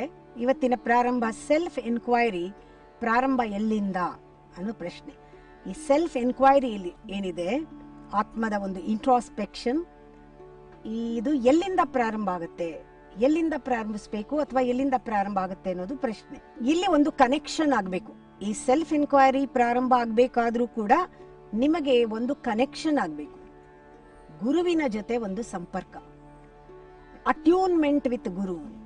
ಇದು ಅಟ್ಯೂನ್ಮೆಂಟ್ ವಿತ್ ಗುರು ಅನ್ನೋದು ಕೂಡ ನೀವು ಮಾಡ್ಕೊಳ್ಳೋದಲ್ಲ, ಅದು ನಿಮಗೆ ಬೇಕು. ಅದು ನಾನು ಒಳಗೆ ಹೋಗ್ಬೇಕು, ನಾನು ಎನ್ಕ್ವೈರ್ ಮಾಡ್ಕೋಬೇಕು ಅನ್ನೋದೊಂದು ಇಂಪಲ್ಸ್ ಅಂತಾರೆ, ಇನ್ಸ್ಟಿಂಕ್ಟ್ಸ್ ಒಳಗಡೆಯಿಂದ ಬರುತ್ತೆ. ಆಗ ಗುರು ಸಿಗ್ತಾನೆ, ನಿಮ್ಗೆ ಯಾವುದೋ ರೂಪದಲ್ಲಿ ಗುರು ಸಿಗ್ತಾನೆ, ಅಟ್ಯೂನ್ಮೆಂಟ್ ಆಗುತ್ತೆ. ಯಾವತ್ತೂ ಅಟ್ಯೂನ್ಮೆಂಟ್ ಆಗ್ಬೇಕಾದ್ರೆ ನಿಮ್ಮ ಆರ್ಗ್ಯುಮೆಂಟೇಟಿವ್ ಮೈಂಡ್ ಏನಿದೆ, ಆರ್ಗ್ಯುಮೆಂಟ್, ಚರ್ಚೆ, ತರ್ಕ, ಇಂಥ ಬುದ್ಧಿಗೆ ಅಟ್ಯೂನ್ಮೆಂಟ್ ಸಿಗಲ್ಲ. ಯಾವಾಗ ಗುರು ನಿಮಗೆ ವಿಶ್ವಾಸವನ್ನ ಬರೆಸ್ತಾನೆ, ಅವನು ಕೊಡೋದಿಲ್ಲ, ನಿಮ್ಮಲ್ಲಿ ವಿಶ್ವಾಸವನ್ನ ಉಂಟು ಮಾಡೋ ಹಾಗೆ ಮಾಡ್ತಾನೆ. ಯಾರ ಬಗ್ಗೆ? ಅವನ ಬಗ್ಗೆ ಅಲ್ಲ, ನಿಮ್ಮ ಬಗ್ಗೆ. ನಿಮ್ಮ ಬಗ್ಗೆ ನಿಮಗೆ ಒಂದು ವಿಶ್ವಾಸ ಬರೋ ಹಾಗೆ ಗುರು ಮಾಡಿ ಎನ್ಕ್ವೈರಿಗೆ ಬಿಡ್ತಾನೆ. ಇಲ್ಲಿ ಕಾಂಟ್ರಡಿಕ್ಷನ್ ಅನ್ಸತ್ತೆ, ಆದ್ರೆ ಕೃಷ್ಣ ಅರ್ಜುನನಿಗೆ ಇದೇ ರೀತಿ ವಿಶ್ವಾಸವನ್ನ ಬರಿಸಿ ಅವನ್ನ ಒಂದು ಕಾಂಟ್ರಡಿಕ್ಷನ್ ಬರೆಸಿ ಬಿಟ್ಬಿಟ್ಟ. ವಿಶ್ವಾಸ ಬರ್ತಾ ಇದ್ರೆ ಒಂದು ಕಾಂಟ್ರಡಿಕ್ಷನ್ ಬರುತ್ತೆ. ನೀವು ಬುದ್ಧಿವಂತಿಕೆಯಿಂದ ಮಾಡೋ ಕಾಂಟ್ರಡಿಕ್ಷನ್ ಬೇರೆ, ಆದ್ರೆ ನಮ್ಮ ಸೆಲ್ಫ್ ಎನ್ಕ್ವೈರಿ ಪ್ರಾರಂಭದಲ್ಲಿ ಒಂದು ಕಾಂಟ್ರಡಿಕ್ಷನ್ ಬರುತ್ತೆ. ಅದನ್ನೇ ಅರ್ಜುನನಿಗೆ ಮಾಡಿದ್ದು ಕೃಷ್ಣ, ಒಂದು ಕಾಂಟ್ರಡಿಕ್ಷನ್ ಮಾಡಿ ಬಿಟ್ಬಿಟ್ಟ. ಅದರಿಂದ ನಾವ್ ಏನ್ ತಿಳ್ಕೊಳ್ಬೇಕು? ಜೀವನ ಹೀಗೆ ಇರೋದು. ಹೇಗೆ? Only A man of great trust is capable of great ಸಂಶಯ. ಇದನ್ನೇ ಬಹಳ ಮುಖ್ಯ ಭಗವದ್ಗೀತೆನಲ್ಲಿ. ಯಾರಿಗೆ ನಿಜವಾದ ಟ್ರಸ್ಟ್ ಇದೆ ಅವನಿಗೆ ನಿಜವಾದ ಒಂದು ತಿಳ್ಕೊಳ್ಬೇಕಾದ್ರ ಬಗ್ಗೆ ತುಂಬಾ ದೊಡ್ಡ ಸಂಶಯ ಬರುತ್ತೆ. ಅರ್ಜುನನಿಗೆ ಅದನ್ನೇ ಬರೆಸಿದ್ದು ಕೃಷ್ಣ. ಗುರುವಿನ ಹತ್ರ ಹೋದ್ರೆ ಫಸ್ಟ್ ಗುರು ಏನ್ ಮಾಡ್ತಾನೆ, ನಿನ್ನಲ್ಲಿ ಇರುವಂತದ್ದೆಲ್ಲ ಕಾಂಟ್ರಡಿಕ್ಷನ್ಸ್ ಎಲ್ಲ ತೆಗಿಬೇಕಾದ್ರೆ ಫಸ್ಟ್ ಕನ್ಫ್ಯೂಸ್ ಮಾಡ್ತಾನೆ, ಮತ್ತಷ್ಟು ಕಾಂಟ್ರಡಿಕ್ಷನ್ ಸೃಷ್ಟಿ ಮಾಡ್ತಾನೆ ಒಳಗೆ, ಆಮೇಲೆ ಅದಕ್ಕೆ ಉತ್ತರ ಸಿಗೋ ಹಾಗೆ ಮಾಡ್ತಾನೆ. ಹಾಗೆ ನಿಮ್ಮಲ್ಲಿ ಆ ಗ್ರೇಟ್ ಟ್ರಸ್ಟ್ ಯಾವಾಗಿದೆ ಅಂತ ಗೊತ್ತಾಗತ್ತೆ ಅಂದ್ರೆ your capability of great doubt. ನಿಮ್ಮ ಬಗ್ಗೆ ಒಂದು ಡೌಟ್, ಆ ಡೌಟ್ ಯಾವ ರೀತಿ ಇರುತ್ತೆ ಅಂತ ನೋಡೋಣ. ನಮ್ಮಲ್ಲಿ ಗುರು ಒಂದು ಸಂಶಯವನ್ನ ಹುಟ್ಟಿಸ್ತಾನೆ, ಅದು ನಮ್ಮನ್ನ ಎನ್ಕ್ವೈರ್ ಮಾಡ್ಕೊಳ್ಳೋ ಹಾಗೆ ಮಾಡುತ್ತೆ. ಇಂಡೈರೆಕ್ಟ್ ಆಗಿ ಪರಮಾತ್ಮ ಮಾಡ್ತಾನೆ, ಒಳಗಡೆ ಹೋಗ್ತಾ ಹೋಗ್ತಾ ಇಂಡೈರೆಕ್ಟ್ ಆಗಿ ಆಗತ್ತೆ. A man of little trust, ಸ್ವಲ್ಪನೇ ಟ್ರಸ್ಟ್ ಇದ್ರೆ ಅವನಿಗೆ ಸ್ವಲ್ಪನೇ ಡೌಟ್ ಮಾಡಕ್ ಸಾಧ್ಯ. ಅದರಿಂದ ಕೃಷ್ಣ ಏನ್ ಮಾಡ್ದ, ಅವನ ಬಗ್ಗೆ ತುಂಬಾ ಭರವಸೆಯನ್ನ ಕೊಟ್ಟು ಜಾಸ್ತಿ ವಿಶ್ವಾಸ ಬರೆಸಿ ಜಾಸ್ತಿ ಡೌಟ್ ಬರೋ ಹಂಗ್ ಮಾಡ್ದ. ಅದೇ ತುಂಬಾ ಮುಖ್ಯ. ಇವಾಗ ನೋಡ್ಕೊಳ್ಳಿ, a man of little trust have little doubt, a man of no trust have no doubt. ಟ್ರಸ್ಟೇ ಇಲ್ಲದೆ ಇದ್ರೆ ಅವನಿಗೆ ಡೌಟೇ ಇಲ್ಲ.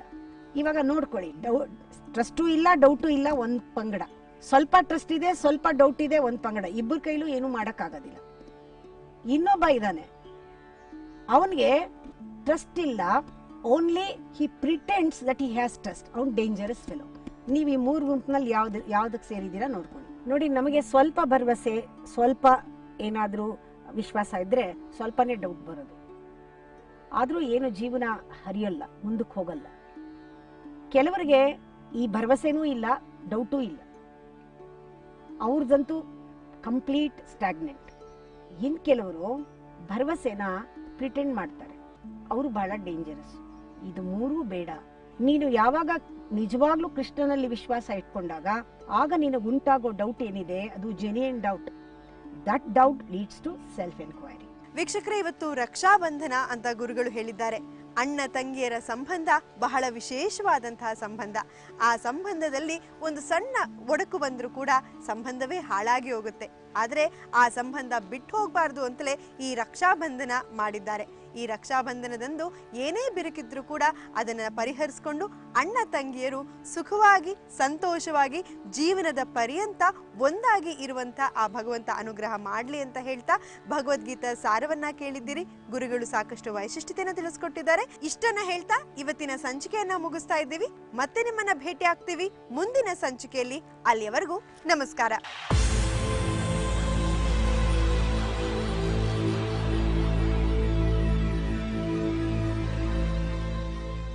For more updates, follow us on twitter.com/thesuvarna.tv. Like us on facebook.com/thesuvarna.tv. Watch us on youtube.com/suvarna.